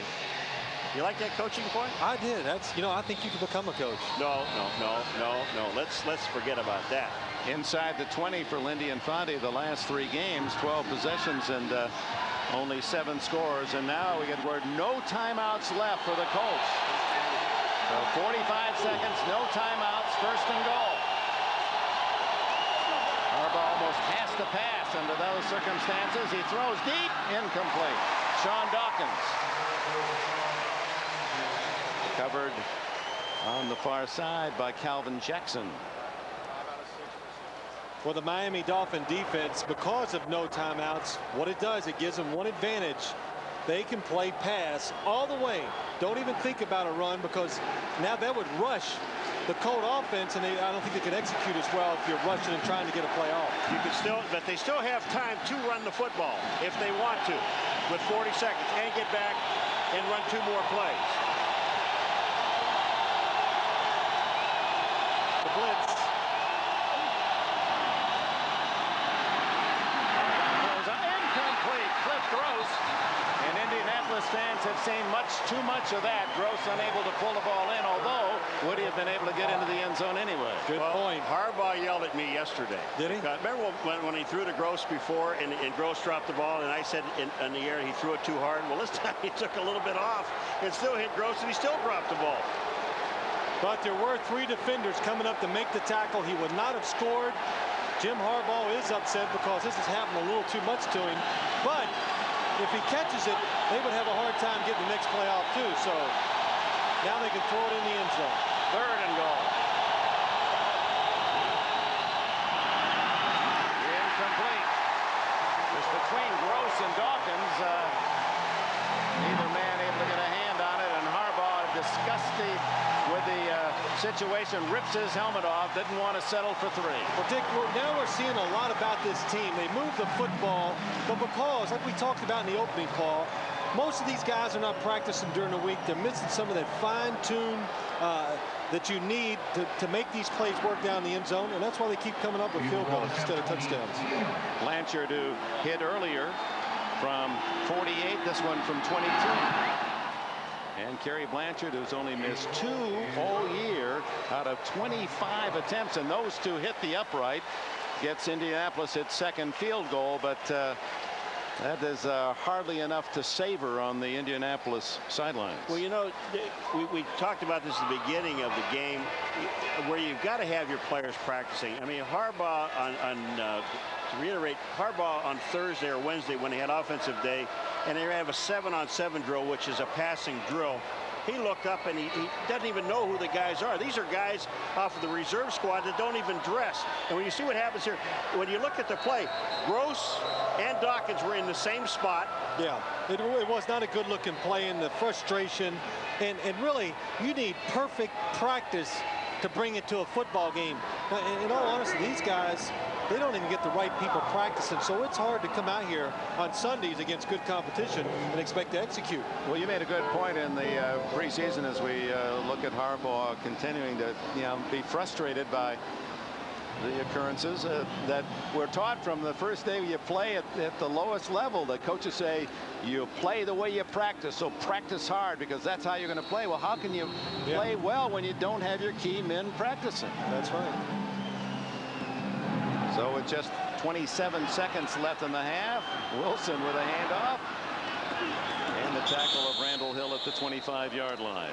Wilson with a forward handoff. Derwin Gray made the stop. 21 seconds to go. And Dan Marino, he started slowly, but he's made his last 10 passes complete. Really, last week his numbers weren't great, but physically I thought he had a lot on the football and moved around pretty well, bounced around the pocket, just didn't make it happen. And maybe the layoff, he still had that rust, but today showing no signs of that. Very sharp in the first half. You know, Dick, I really liked the warm-ups. He was throwing that ball so hard they were bouncing off him. He said, it's going to be coming. It's going to come on. Well, the kneel down, and that's it for this first half. Dan Marino sending out a very strong message to the Miami doubters. And the defense of Jimmy Johnson's impressive as well. 21-6. And we'll be sending you to our NFL on NBC studio in New York. But first, a message from the NFL and a word from your local station. Enjoy the 21-6 lead, ready for the second half, and a look at the Coors Light halftime statistics. And Dan Marino and the Dolphins cooperate, make it a nice, clean 200-yard half total yards. 110 for Indianapolis, continuing to have trouble running the ball. Fall 9 yards rushing in 9 tries. Well, that's been their problem for this whole year. They haven't been able to run the ball at all. And meanwhile, it was a Dan Marino half as he passed 2 incredible milestones. First, the touchdown to O.J. McDuffie, the first Miami score. This was for his 50,000 yards in the career, and then the second touchdown as he passed 4,000 completions, and Fred Barnett embraces his first touchdown as a Miami Dolphin. One's going to be, well, they didn't know whether 6-4, 5-5, 4-6, and it appeared Miami came out a bit more on edge. On edge, yes. Jimmy Johnson painted a desperate picture for him, and that's the way they're playing today. Offense has been spectacular in every phase, and the defense, that's probably what impresses me the most so far about Miami. Aggressive, staying in position, and making plays when they have the chance. The Colts will get the ball first. They'll start at the 20, but first we go to Jim Gray. Well, Dick, I spoke to Lindy Infante at halftime, and he was very upset because the communication system here at the stadium is not working. He says it's been so intermittent that it has thrown his offense off. Jim Harbaugh doesn't know when a play is coming in, and he's got no other communication, so that has caused Harbaugh quite a bit of frustration. Now, on the injury front, Trev Alberts had his left wrist x-rayed at halftime. He hopes to return. The news is not good for Jeff Harrod. While the x-rays were negative, he will not return today with a very badly sprained elbow. Dick? All right, thanks, Jim. Now the Colts 21-6 get the first chance. There's Alberts on the sidelines. Harbaugh from the 20. Marshall full. Back to the line of scrimmage, and that's all. Flag is down. Far sidelines. As you look at the first half numbers, Falk 9 for 9 for a yard average, and Abdul-Jabbar continues to be very productive, complementing Marino's passing game. Well, you look at that first play from scrimmage. Illegal block from behind, number 21. 10 yards, repeat first down. You look at that first play from scrimmage when you get the football and you've got to dodge about 3 or 4 guys in order to take a step backwards. There's no way you can have a running game. You can't run wide on this team, and you can't run wide with this team with the way they're blocking that offensive line. Lamont Warren ticketed with a foul, and so the full 10 yards to the 10-yard line for the Colts, who start the second half not the way they had hoped. First down and 20. Pollard, the tight end, in motion. Falk. The hole closes quickly, and a gain of 3 or 4. Darrell Gardner, the rookie from Baylor, the big tackle, makes the stop. And Jimmy Johnson feels that Gardner, while He's not gotten the best of publicity. He's given him just what he wants inside. He says that's not a place where you're going to get statistics. It's not about statistics for interior defensive linemen. We heard him talk. Their main job is to keep Zach Thomas free, let him run around and make the plays. But he thinks Bowens and Daryl Gardner, he has two guys in there that he can build a championship defense around. With Thomas right behind him, that's a triangle defensively that'll be the future. 2nd and 16. Harbaugh to the sidelines, incomplete. He was out of the pocket enough that they don't call him for grounding, and he had a man in the area. See, this is the way you blitz, up the middle. That's right. And once the offensive line of the Indianapolis Colts given ground, they're back, and penetration by the defensive lineman of the Dolphins. And that is the worst thing that can happen to a quarterback, is getting the offensive lineman pushed in your face. And Harbaugh knows the feeling. Second to only the Giants' Dave Brown in being sacked this year. 3rd down and 16. Into the end zone. And will they call that grounding? Yes, that's going to be a safety for the Dolphins. Daniel Stubbs makes the play.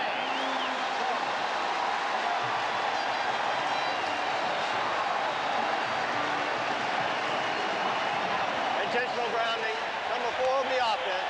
That's a safety. The reason it's a safety is because it's done in the end zone. Offensive penalty in the end zone, safety to the opposition. Watch Daniel Stubbs against Kip Vickers, the left offensive tackle of Indianapolis. He gets him going backwards. He tries to brace himself. The turf gives away, and Daniel Stubbs out of football 2 years ago, and now making big plays, rushing the passer. That's his 8th sack this year. First time Harbaugh's been sacked, and everyone on the sidelines helping the officials. That prayerful signal for a safety. Marino is now an official.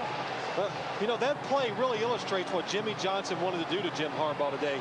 He told us, just push the offensive lineman back towards the pocket, collapse the pocket, keep him inside, because he didn't feel like, watching all the game tapes, that Harbaugh is going to beat you with the big plays from the pocket. And of course the penalty carries a double pinch in that you not only lose 2 points, you lose possession and the free kick from your own 20-yard line. You know, one of these days, Jim Harbaugh is going to get mad and say something to the offensive line. I mean, he's got to. I mean, he's been very patient with it, and he does it a different way. But I'll tell you, you can't take that many hits, that many rushes at you. I mean, just to go back to the Buffalo game, when they tallied, what, 27 times he hit the ground, 6 pure sacks.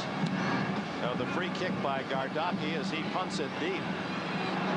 Terrell Buckley back near the 10. And the quarterback in the rear opportunity to show his speed. Breaks into the clear. All the way to the 40-yard line. Miami on the move again.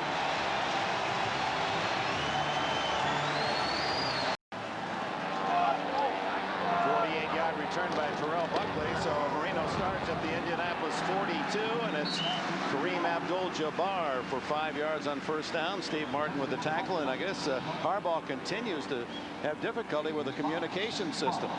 Look at all the people listening to the helmets, trying to figure out why Jim Harbaugh's helmet is not working when he's out on the football field.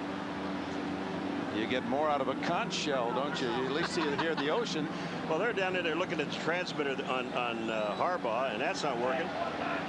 2nd down and 5. Abdul-Jabbar again. Cornered in the backfield, and a flag goes down as Bernard Whittington shot through to make the stop. A hold against Miami. I'll tell you, there was one of the guys right in the middle of the line. Number 84 of the offense, 10 yards. Repeat, 2nd down. For Indy started to come in and all of a sudden just disappeared. That's his 2nd holding penalty on Mr. Drayton. Takes it back to the 47-yard line, brings up 2nd and 15. Well, you know, the first half of this game started out a little sloppy. Then Marino moved it along briskly. As you see his numbers, completing the last 10 throws, 2 of them for touchdowns. Ernie Parley in the backfield now. False start or not? Tony McCoy jumped for the Colts. Encroachment, number 61 of the defense, 5 yards. It's still second down. Well, Miami gets 5 of the yards back. It'll be 2nd and 10. Good job by Dan Marino giving the hard count. All the coach, Richard Dent, says that he's bobbing his head as he's making that second hut, and that's why they jumped off sides, but I don't think so. McCoy, one of the Colts, he says, I've been injured so much I had to buy a second refrigerator. I just got my medicine refrigerator. I got my food refrigerator. That's where you're going bad. But Paul has a second refrigerator too. Yeah, but that's for different medicine. Marino. Complete to Pritchett. And he's to the 33-yard line, shy of the first down by a yard. You know why I love Pritchett so much? I tell you, the thing about the guy is he doesn't, you know, Kareem Abdul-Jabbar gives you some dancing things, but watch what Pritchett does when he catches the ball. Sneaks out. He's not the primary target. Now I've got it in upfield. Get as many yards as I can. Take the shot. No, deliver punishment. That's the idea. Well, he got between them, but it's get as much as you possibly can and don't get fancy. He's not fancy. That's right. Just good. A couple of parents, elementary school teacher, dad a superintendent of schools. Abdul-Jabbar twisted, and I don't think he made it off left tackle. A good surge led by Elijah Alexander, the linebacker subbing for the injured Jeff Arad. Yeah, in this situation, I would think they would go for it on 4th down. But Jimmy Johnson just looked over to the assistant, said to his assistants, and said, "Let's go for it." Well, actually, they lost about it looks like they lost about a half a yard on the play. It's 4th and a full 1, leading 23-6. Pritchett and Abdul-Jabbar behind Marino. Abdul-Jabbar. He's got it to the 30. Boy, when they need yardage today running, they're getting it off the right side. Wow, just an excellent job of the center, Tim Ruddy, and Chris Gray, the right guard, doing a good job. Look at the center, number 61, Tim Ruddy, moving down the line of scrimmage, pulling around and making a little hole for Kareem Abdul-Jabbar to come through. They had a big affair this week. They all were in tuxedos, and Ruddy, 61, measured out with the biggest chest on the team, 54 inches. We already know he's got the biggest brain. He got all A's at Notre Dame. Damn big brain. Well, that's just an analogy. Marino guns it to McDuffie, his favorite target, and a first down inside the Indy 15. You know, it just seems like Marino Dickey just goes along and he'll throw a ball to Pritchett and he'll go over here and then he'll go over there. And when he really needs something important like now, he'll see O.J. McDuffie to the outside.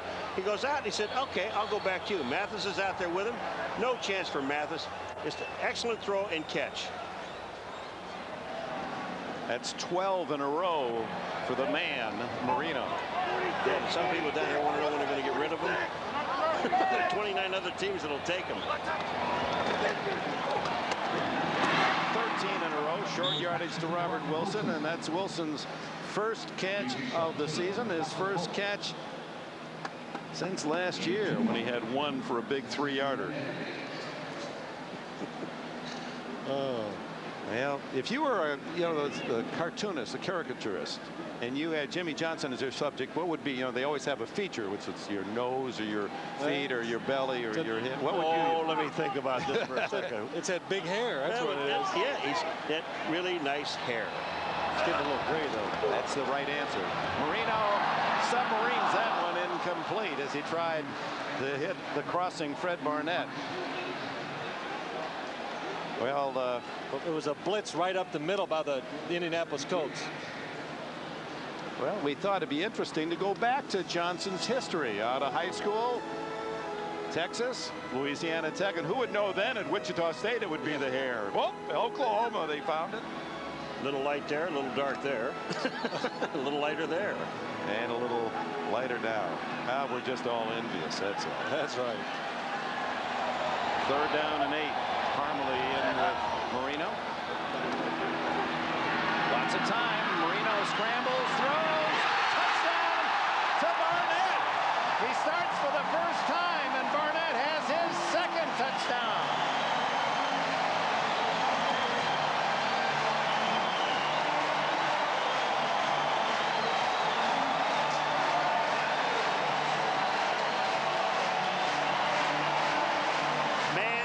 fire that ball. I mean, that thing was moving. And man, did Fred Barnett just snatch it out of the air. And well, they were hoping that Fred Barnett would make some big plays today. Fred Barnett from a little town in Mississippi. Nedney gets the extra point. Dan Marino with his third touchdown, the second to Barnett. This one for 12. It was Harbaugh-esque. 30-6 Miami. Barnett with his second touchdown. And Nedney kicks it out. Aaron Bailey gets a kind bounce. Streaks for the sidelines. Wooden in pursuit. Gets him out of bounds at the 33-yard line. 8:03 left in the third quarter. And Harbaugh's got a big mountain to climb. Give Fred Barnett high acrobatic marks on his touchdown catch. watch Fred Barnett, number 80, on the outside. He makes the break. He sees Dan Marino scramble, does a good job of adjusting, but this is what he's known for. Going up in the air, getting both hands on the ball, catching it cleanly and bringing it to his body before he gets hit. And I saw this guy personally do this many times with the Philadelphia Eagles. He makes big plays. That's why Jimmy Johnson signed him this offseason. And finally, they're getting some of those results. Now leading 30-6. It's Harbaugh trying to muster what would be an incredible rally. Now false start. Appeared to be Kip Vickers. Back to Barnett, talking with him yesterday. He said it. I said, well, where are you from? He says, well, I'm just from a real small town. I said, well, how small? He said, well, it's about 1,500. Gunnison, Mississippi. He says, I'll tell you how small it was when I was with the Eagles. Reggie White says, you're so country that the stop signs say, neutral zone infraction on the defense. 5 yards. It's still first down. That's country. That's living out there. He lived, as I have once heard, he lived so far in the country, he has to go towards town to hunt. Now that's being far out in the country. That's it. On this last play, Stubbs enticed the offensive lineman Vickers to move. So this is one of the new rules this year. If the defensive man pulls the offensive man off and he gets in that neutral zone, they call it on the defense, and it's now 1st and 5 for the Colts. I like that rule. I do too.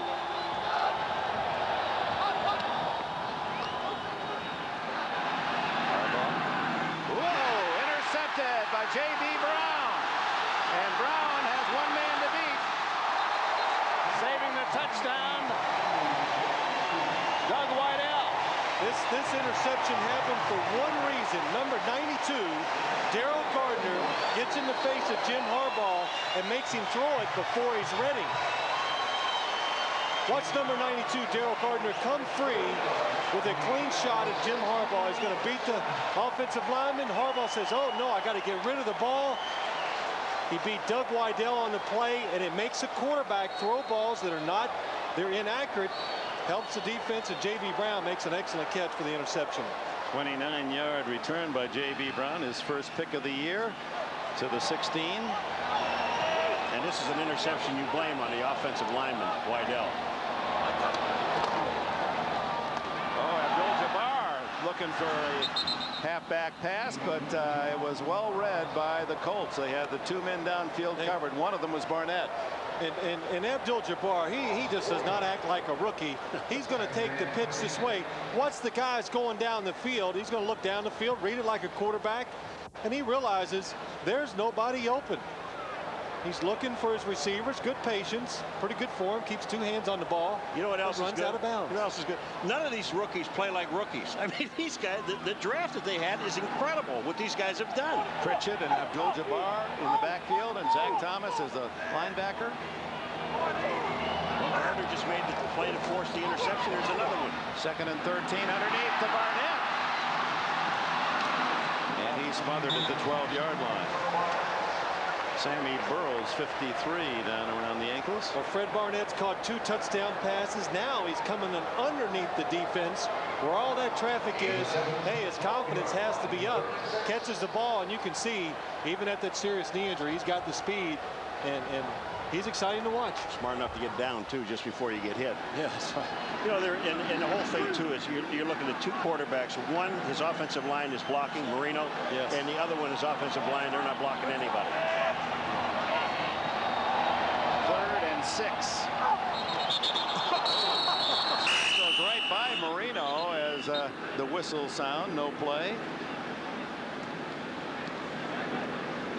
Veteran Richard Dent figuring he had a shot at something special.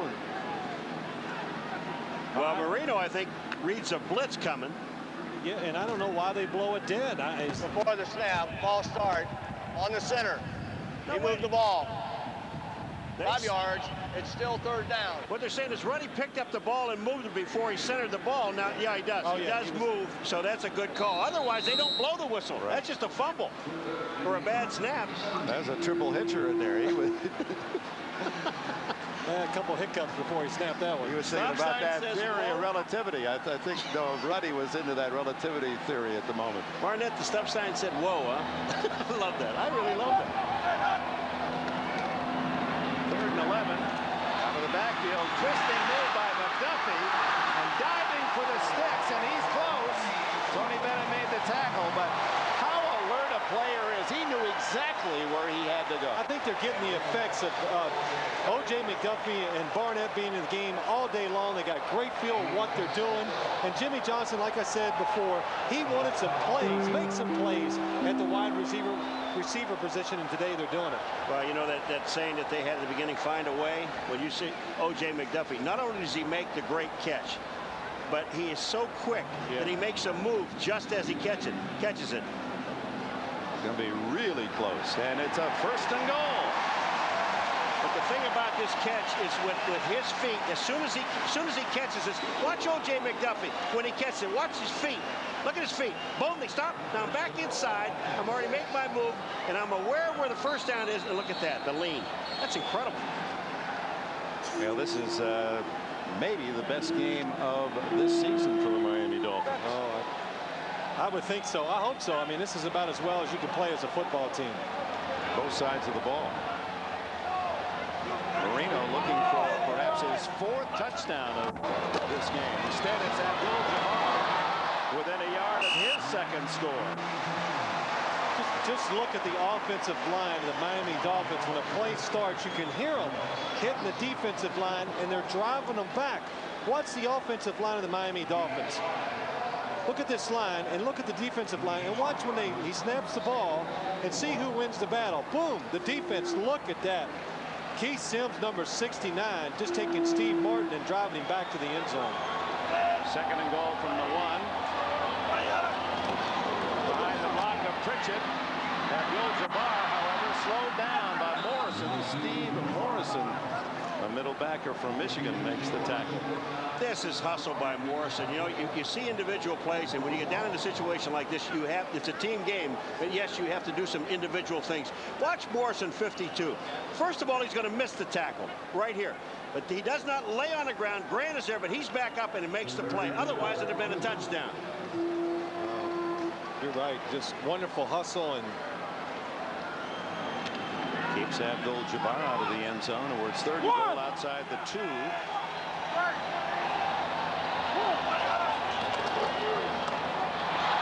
Abdul-Jabbar, he's got the speed. He's got his 2nd touchdown. Whoa! Hit one of those stop signs. Whoa. 3 yards officially. Abdul-Jabbar's 10th rushing touchdown this year. And Keith Sims, number 69, just did an excellent job of pulling out of the line. Watch him come. You'll see him come into your picture, 69, leading around, showing good speed and athletic ability. Gets number 49, David Tate, just enough. Give Abdul-Jabbar room to score. Joe Bentley's turning the point. Flag down.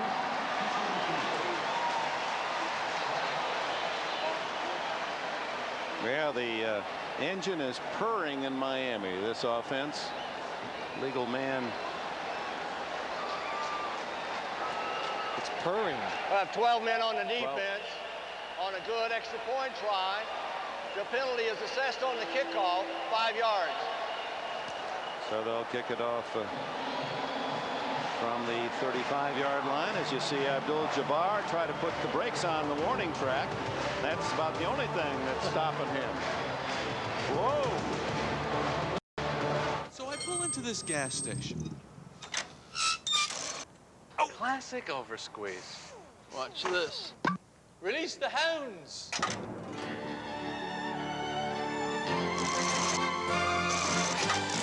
Perfect pump. 2037. Even at the gas station, you can do more with the American Express card.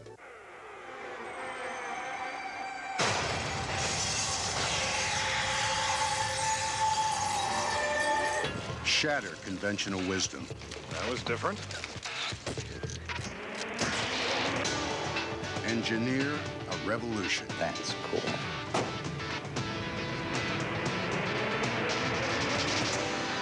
Turn dreams into reality. It's not exactly for everyone, is it? That's kind of the point. Manufacture adrenaline. Open new doors.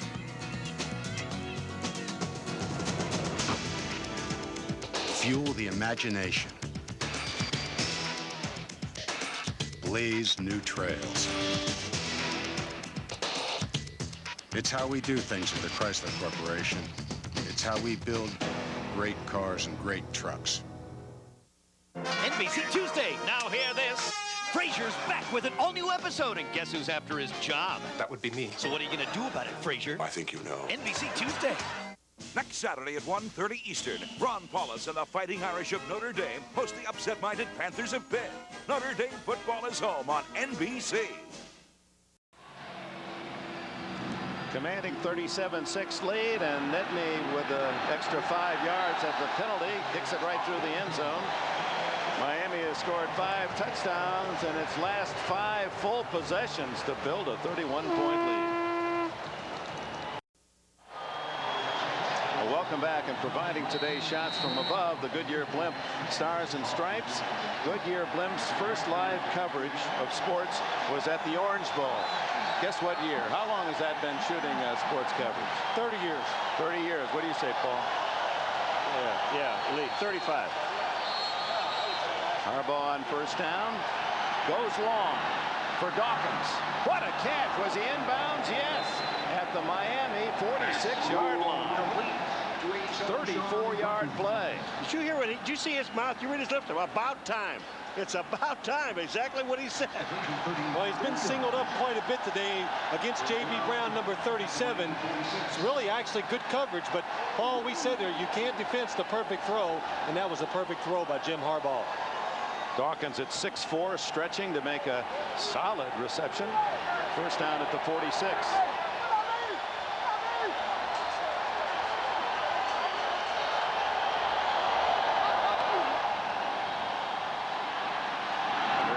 One-handed catch by Gilder, the tight end. He can't get away from Lewis Oliver, so it's a short game at the 43. Now, some interesting developments today. Let's go to New York for the latest report.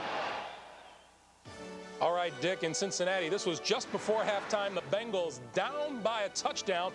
David Dunn takes it at his 10-yard line, breaks through, and goes 90 yards for the first kickoff return of a touchdown for the Bengals since Stanford Jennings did it in Super Bowl 23. It tied the game, and that's where they are now, 17-17 in the third quarter. Dick? All right, and Stanford Jennings on this field against the San Francisco 49ers.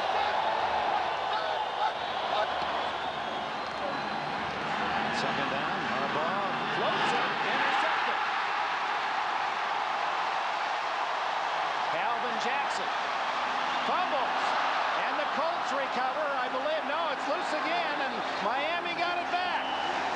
Sean Wooden able to dive under the pile as one of the big Colts fell on it and it squirted away. It was Cliff Gross again. Got away from Gross. He has trouble hanging on to it, doesn't he? Well, Calvin Jackson does an excellent job of reading the quarterback and the play, and just goes back and really makes an easy interception. Bad judgment by Jim Harbaugh. I'll tell you, bad judgment. He has Gross out in the flat all by himself. Gross has dropped so many balls. I don't think he's going to go back and throw the ball to him, because Gross comes out of the backfield and nobody covered him. Oh, Jackson with the pick. Here his second this year, and Harbaugh having just a disastrous third quarter. Irving spikes, churns behind that big offensive line down to about the 42-yard line. Well, you can't make it happen. Watch Calvin Jackson here in your picture. You're going to see Gross go out here and the wide receiver go in this position. You cannot force the ball down the field. Calvin Jackson, look at him. He reads the quarterback the whole way, steps in front of the pass. You can't. And when you're a quarterback and you throw an interception, watch out, because those defensive linemen, if they can't sack you, they're looking for you when you throw an interception. He got hit in the eye. Second down and 4. Spikes. Have to bring down. First down at the 29. A dozen for Irving Spikes. Well, just to complete the information on the Goodyear Stars and Stripes, Paul guessed it was 35 years ago and missed by 1. 1960 Orange Bowl was the first time. Live sports event. My first year in pros, 1960. I should have remembered that. With the LA Chargers, right? Los Angeles Chargers. 1 year. That's about all it could take. You know, I got a preseason check. We used to get $50 a game. I got one for 3 cents because I was fined. What? Jim Harbaugh, 6 interceptions in his last 2 games. 347. He went with only 4. He had 4 picked off in the first 12. Colts say they've got a fumble here. Let's see. Nope. Had 4 of his first 12 throws intercepted last week against the Chargers, and he had only 4 intercepted of the previous 347. So this has been a very rough back-to-back series for Harbaugh. When you get in those positions, you're going to make mistakes. You're down 37-6, and you're trying to make plays down the field. And look, the defense now they can sit back a little. It's hard to throw it down there and make plays. You got to take those short ones. Spikes on 2nd and 7, and Steve Martin gets to it, and that'll bring us to the end of the third quarter. A very big quarter for Dan Marino and the Miami defense as well, as they went from a 21-6 halftime lead, 37-6 at the end of the quarter. Back after these messages from your local station.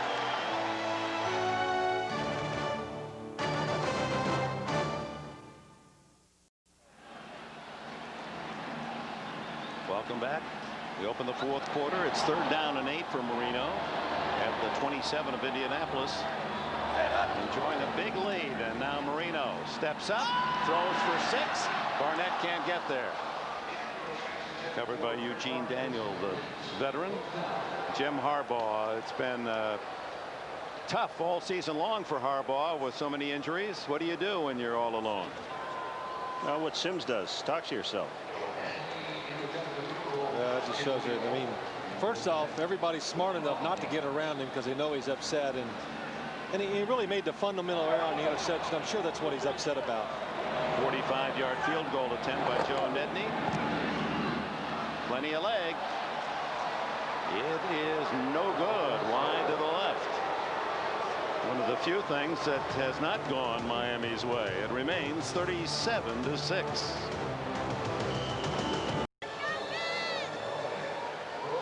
Well, a lot of happy faces here in Dolphin country. A 37-6 lead after the missed field goal. Paul Justin takes over for Jim Harbaugh. Justin in his 2nd year out of Arizona State.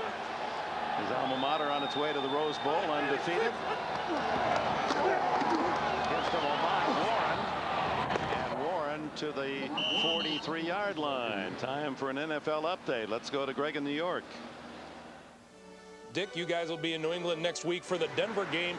Down 21-0 at one point to the Jets. The Patriots have come all the way back. Drew Bledsoe 17 yards to Ben Coates with the extra point. It's a brand new ball game. 24-24.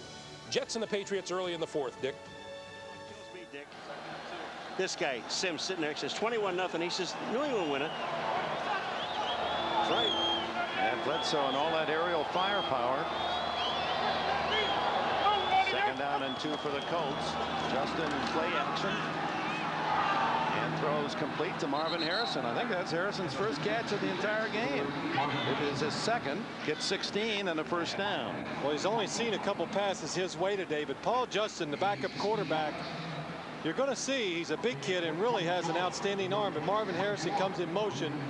He's going to go up the field and try to find a place in the zone. And Paul Justin throws a good strike right to him on the sideline.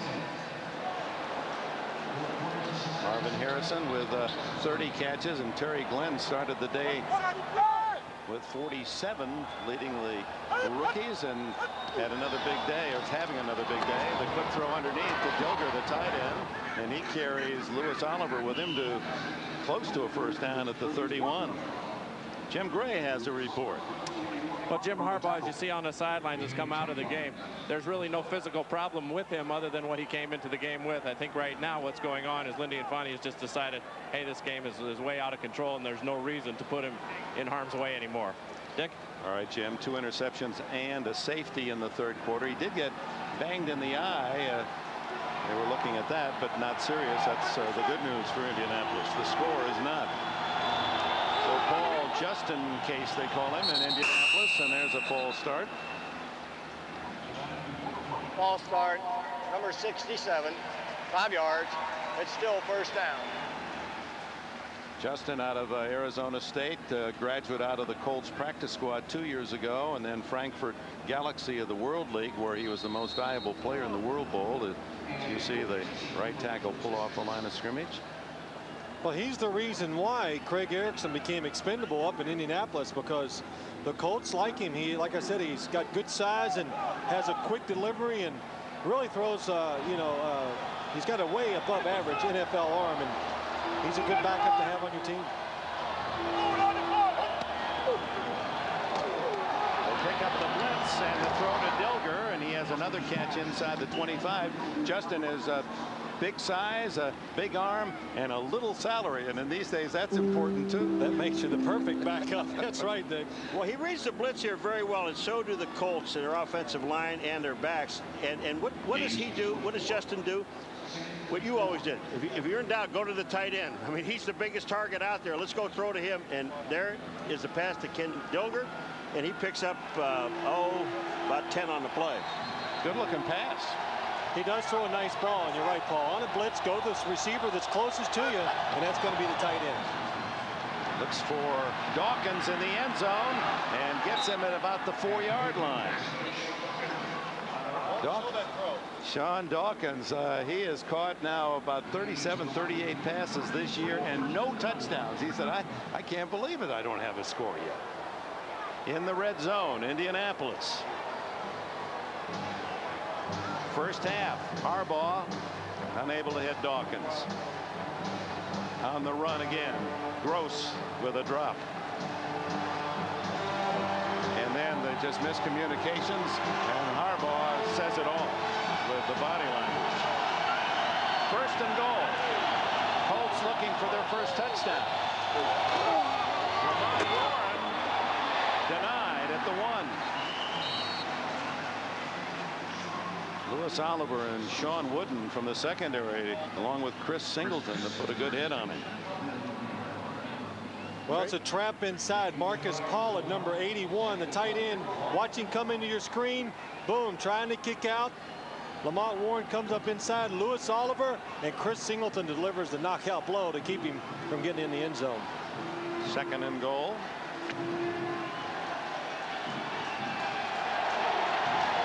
Justin has seen some other limited duty, has no touchdowns or interceptions.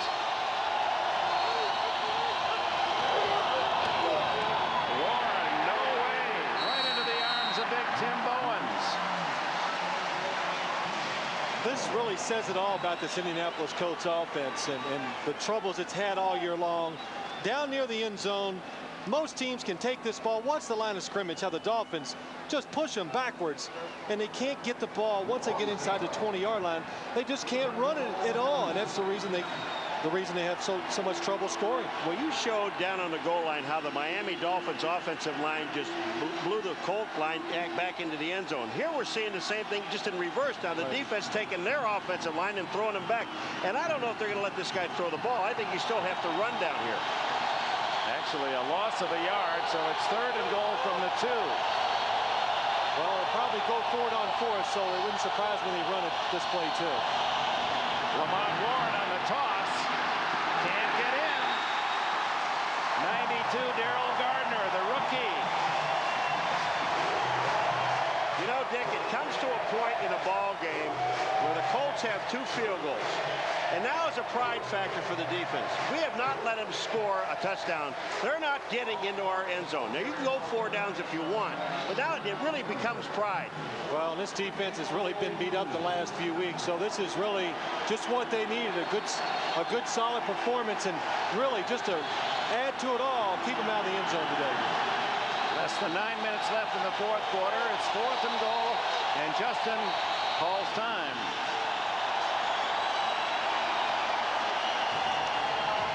You're watching the NFL on NBC. Joe Robbie built it, and Wayne Huizinga is the current resident in this sports palace. Jimmy Johnson, more than a caretaker. 4th and goal at the 2.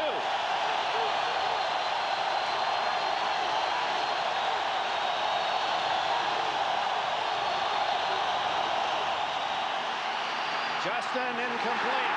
Cliff Gross was the closest pull. Zach Thomas had the pressure on the quarterback.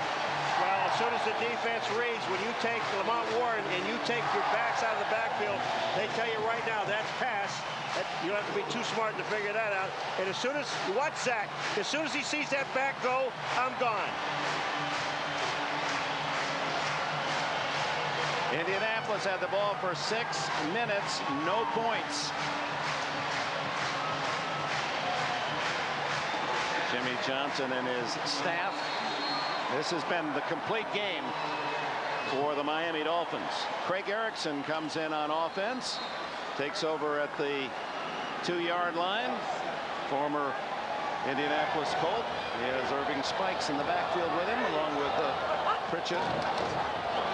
Wilson, actually, it's Robert Wilson now at fullback. He gets the call, no gain. Tony Bennett meets him.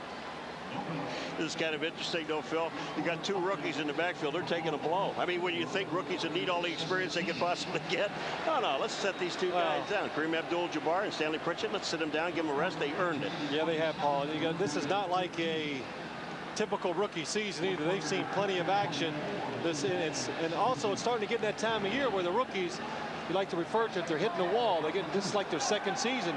They're not used to it because college is such a short season.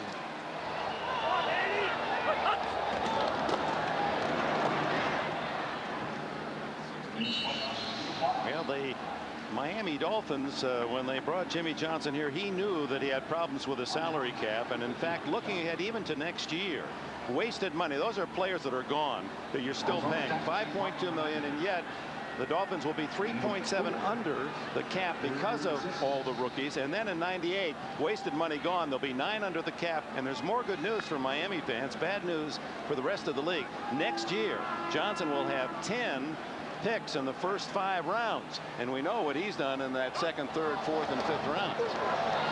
Erickson lets it fly way too long.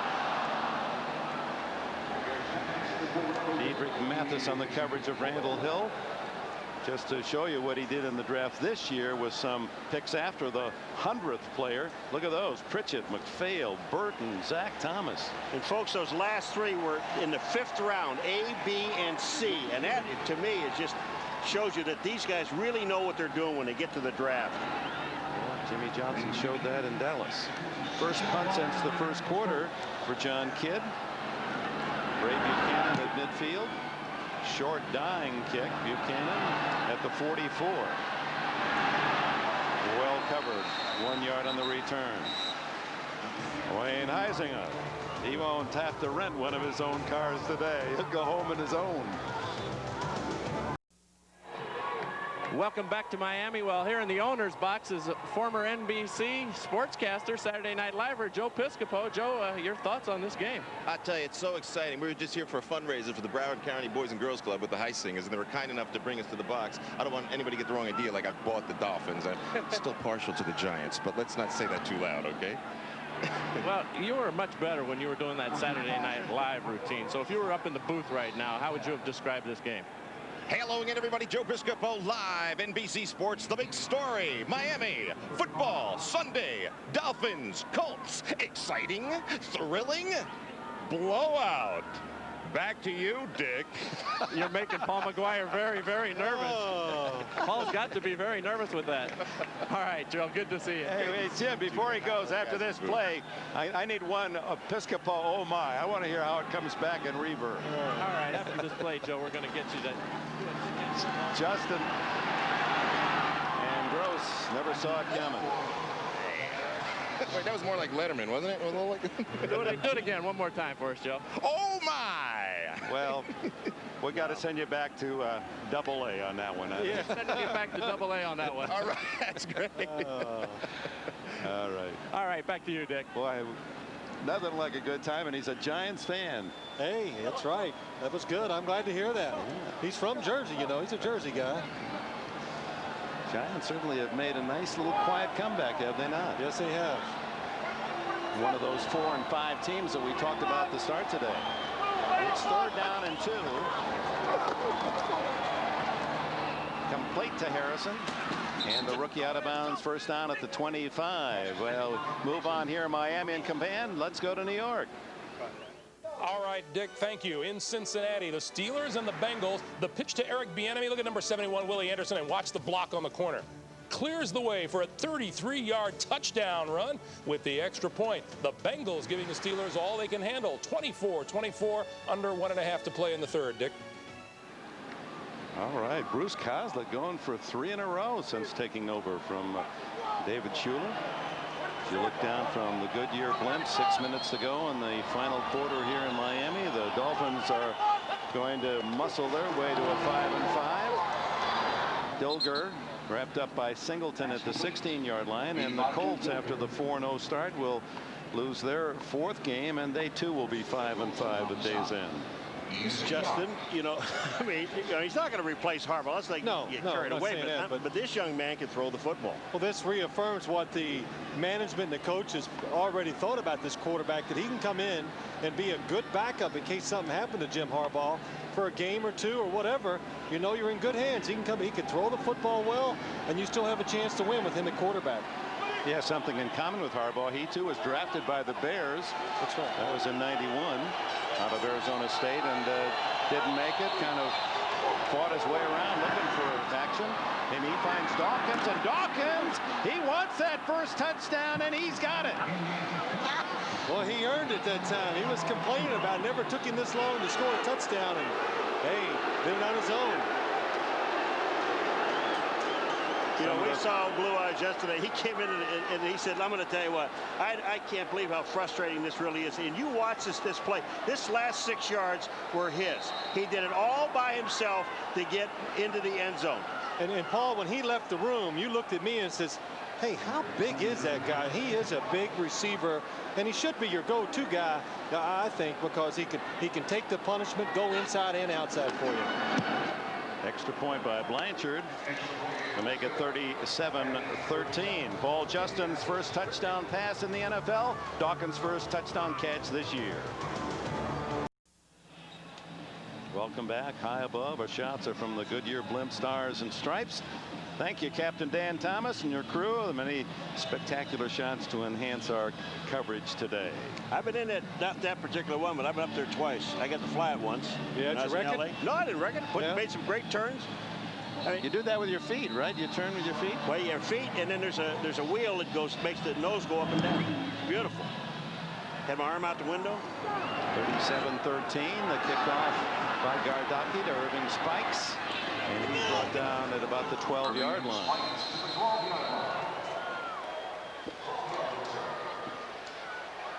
Tonight, a 747 is carrying the world's deadliest virus. It could kill half the humans on Earth. You're going to shoot down that plane in less than an hour. We can't let that happen. Say a prayer for those people tonight. Be sure to be with NBC tonight at 9, 8 Central. Pandora's Clock. They say that is great entertainment tonight at 9, 8 Central. Parmalee and Robert Wilson with quarterback Craig Erickson. Marmalee to the 15-yard line. AFC East action in Miami, and there's a big one in New York. Greg? All right, Dick.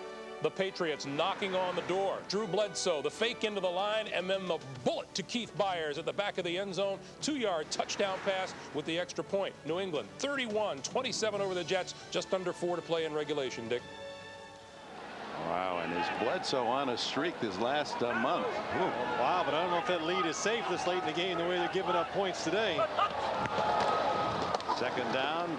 Marmalee again gets the call, gets 6 yards, shy of the first down by about 1.5 yards. Let's go back to Dan Marino for those of you joining us late. It's been a tough week here, criticized in the press and especially on talk radio, and he came out gunning.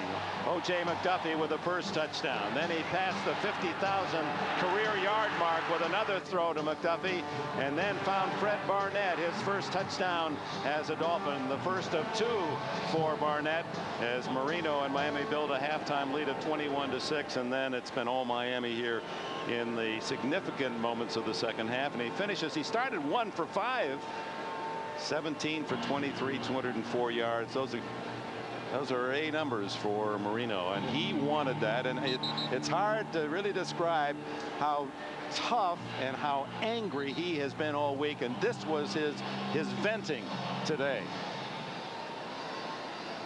Father Leo, who has been a longtime friend of Jimmy Johnson at the University of Miami and at Dallas, and here he's the spiritual coach, if you will, of the Miami Dolphins. Had a chance to visit with him, and very impressive man, isn't he? Yeah, he gives some tough sermons and actually gets the players fired up, and he looks like an ex-football player too. He's got some big old arms on him. Marmalee gets the first down. You better listen when he preaches. Can I tell you that? Leo Armbrust, and he was the one who gave Jimmy the idea, the Sean Foppe piece. Those of you with us on the NFL show, and here's Foppe, born without any arms and does everything. When he was 8 years old, his parents said to his brothers, don't help him. We're not helping you anymore. You got to do it. And the message was for the Dolphins that here's a man who has found a way to do it with what he has, and forget about what he doesn't have. And the point was that, hey, in the middle of a season 4-5, get it done, find a way. And they certainly followed that very spiritual message. I think those kind of messages to your team that was delivered by Jimmy Johnson and Father Leo, they work, Dick, because it does catch your emotions, and it makes you, what it does, it makes you go into meetings during the week, and in practice you think about it, you pay attention to the little things, and those little things always help you when you come out in the football field on Sunday afternoon. Brings you back to reality. It makes you say that, you know, anything can be done, anything is possible to do. Well, what an inspiring man that young John Foppe is. Marmalee. And the Colts, of course, looking for run gang tackle led by Elijah Alexander. 2:32 left, and Indianapolis spends its last time out. Well, not a happy trip back home, in fact, for Miami-born Lindy Infante. Lindy, his very first coaching job was here in this city as an assistant backfield coach at Miami Senior High School. He said they went 12-0. Won the state championship and national championship, and I thought this was easy, yes. So I was hooked. That was back in 1965. That was the last year it was easy. Yeah, that's right. It's never gotten easy since then, but you know, yesterday when we talked to Lindy Infante, it was the first time we've done 3 games this year, and injuries have always been a part of the scenario surrounding the Indianapolis Colts this year. But yesterday was the first time I could see him. It's starting to wear on him. He's tired of it. He wants his team back. He wants to prepare them the way you should during a week and see what they can actually do with a good week of preparation, what they could do on Sunday. Yeah, how do you prepare a team? I mean, he's a real mastermind when you don't have all the playing parts. That's right. 270. And now, you know, he's got his team, I think, next week where the Dolphins were this week. I think they're in a position where it's time to, you know, say we got to get it done. 3rd and 9, a desperation long throw by Erickson. Randall Hill was closest. So the message he delivers to the Colts next week will be one of, we got to find a way ourselves to get out there and win the football game. But the Colts haven't given up. Ellis Johnson, number 62, has really struggled since having some concussions back in preseason, trying to find his way back into good playing form, and puts the pressure on the quarterback that time. It's like those old matching tests we used to take, you know, in high school. You got all the column on the left, you got to match with the right. You just take the injury and then you match it to the Colt. I mean, they all have something that's been seriously wrong. The punt by Kidd chases Buchanan to his 16. And Buchanan trying to ad-lib something, gets to the 25, 9 yards on the return of a 54-yard punt. Well, the Notre Dame Irish with a win over Boston College, and next Saturday at 1:30 Eastern, the tradition of Notre Dame football continues on NBC Sports as the Irish host the Pitt Panthers. Pittsburgh, Notre Dame, next Saturday at 1:30 Eastern, right here on NBC. You know, one of the things we see a guy like Paul Justin come in and everybody says, well, why didn't they change earlier? I mean, you know, Harbaugh's your quarterback. The thing about with Justin is that here's a team on defense that really they have not seen this guy, so they don't know what his tendencies are and what he's doing, and they kind of feel out what this guy is trying to do. They know they have the game in hand. At that point in time, it was 37-6. You know, let's just be patient. Let's be careful what we're doing, and let's not try to rush things. If you take a look at the defense now, they got 7 guys back. Justin throwing off balance, but accurately so, as he finds Aaron Bailey for a first down out at the 40. Looking there at Justin, got a little Joe Montana look to him, doesn't he, under the helmet? Maybe that's a good sign for Indianapolis. 2-minute timeout.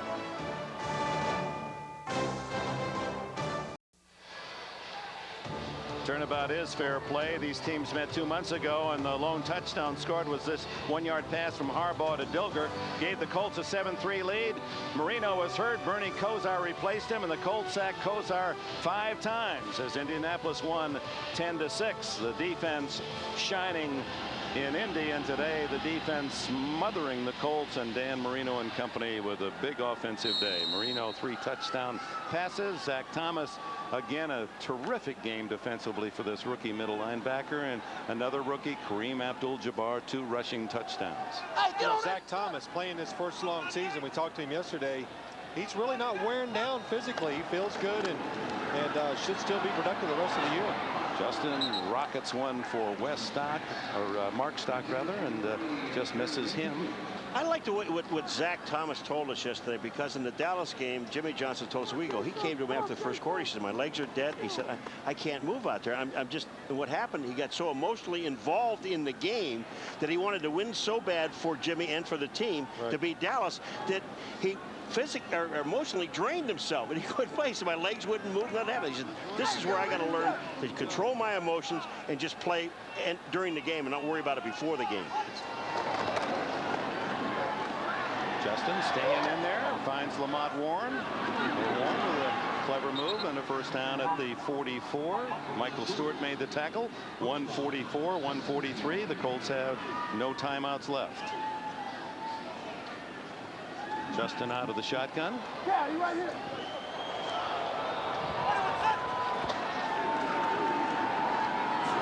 Slings it for Warren, incomplete. Well, next week an NBC doubleheader. We'll be back up in New England, and if the Patriots hang on to win that one, what a matchup we'll see. It starts at 12 noon Eastern with all the guys in New York, and then it could be the Broncos and New England, 2 first-place teams up at Foxborough. Some of you will see Jacksonville, Pittsburgh, Seattle, and Detroit in the early game, and then in game 2, the second half of our doubleheader, the Dolphins will be in Houston, and that'll be a solid match, and Baltimore against Jerry Rice and the 49ers. So be with us starting at noon next Sunday. Second down 10 for Justin, into the flat, and throws a little behind Lamont Warren. Well, let's check the other scores as we prepare to leave you and head for the Golf Challenge. Final seconds. Buffalo with a touchdown lead at Philadelphia. It's been a good day for AFC teams against the NFC, as you'll see there. Kansas City, a couple touchdowns ahead of Green Bay. New England from 21-0 down, a 4-point lead, 30 seconds left, but the Jets deep in New England territory. Tied are the Steelers and upset-minded Cincinnati. Justin on 3rd and 10. Batted in the air, almost intercepted by Aaron Jones. Houston continues its very fine play. Oakland with its hands full at Tampa Bay, but they're deep with a tie game late in Buccaneer territory, and the Cardinals finally break loose against woeful Atlanta.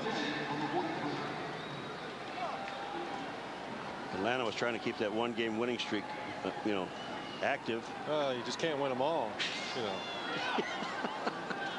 But really, hey Paul, you're 0-8 and you win a game. It's real. I mean this. There's got to be a letdown. That's a lot of pressure to get off. 4th and 10.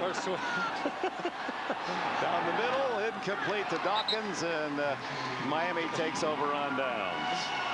Now Paul Justin gets his first NFL touchdown today in a losing cause, and time to wrap up the script. It's like the end of the newscast while they play the credits. Get all those papers in a nice little pile and go down and shake Jimmy Johnson's hand, as the Dolphins needed a win or would have fallen to 4-6. They got the victory. They're back to 5-5. And here's a look at the remaining Dolphins schedule at Houston, then Pittsburgh at home, and in December Oakland, the Giants, Buffalo, and the Jets. No easy path to trod. Tough schedule. That was why this was a do-or-die game for them, because you look at the schedule, some of those teams are tough and they're not going to win them all, and this is one they matched up pretty well with at home. You got to win these type of games. Colts have the Jets at home next week and then go to New England and are home against Buffalo and Philadelphia, and then finish on the road, Kansas City and Cincinnati at 5-5. That's another hard schedule right there. Buffalo, Philadelphia, and Kansas City, 3 straight weeks. It's kind of interesting when Indianapolis told us yesterday, last year we were 5-5 and we almost went to the Super Bowl. Well, they're not going to be, they're going to be a little bit down, but they're not going to be discouraged with this loss. The Miami Dolphins playing incredibly solid football, both sides of the ball, handily defeat the Indianapolis Colts, and needed very little extra spiritual help. Father Leo gave them what they needed on Wednesday. 37-13. Marino 3 touchdown passes. 2 of those caught by Fred Barnett in his first start as a Dolphin. And Kareem Abdul-Jabbar, the rookie running back, with a couple of scores again. Now has 10 rushing touchdowns, this 3rd-round pick out of UCLA. It all came together. And there's the man who had the whip out, Dan Marino. 37-13. The Dolphins and Colts both 5-5 in the AFC East. We'll be right back.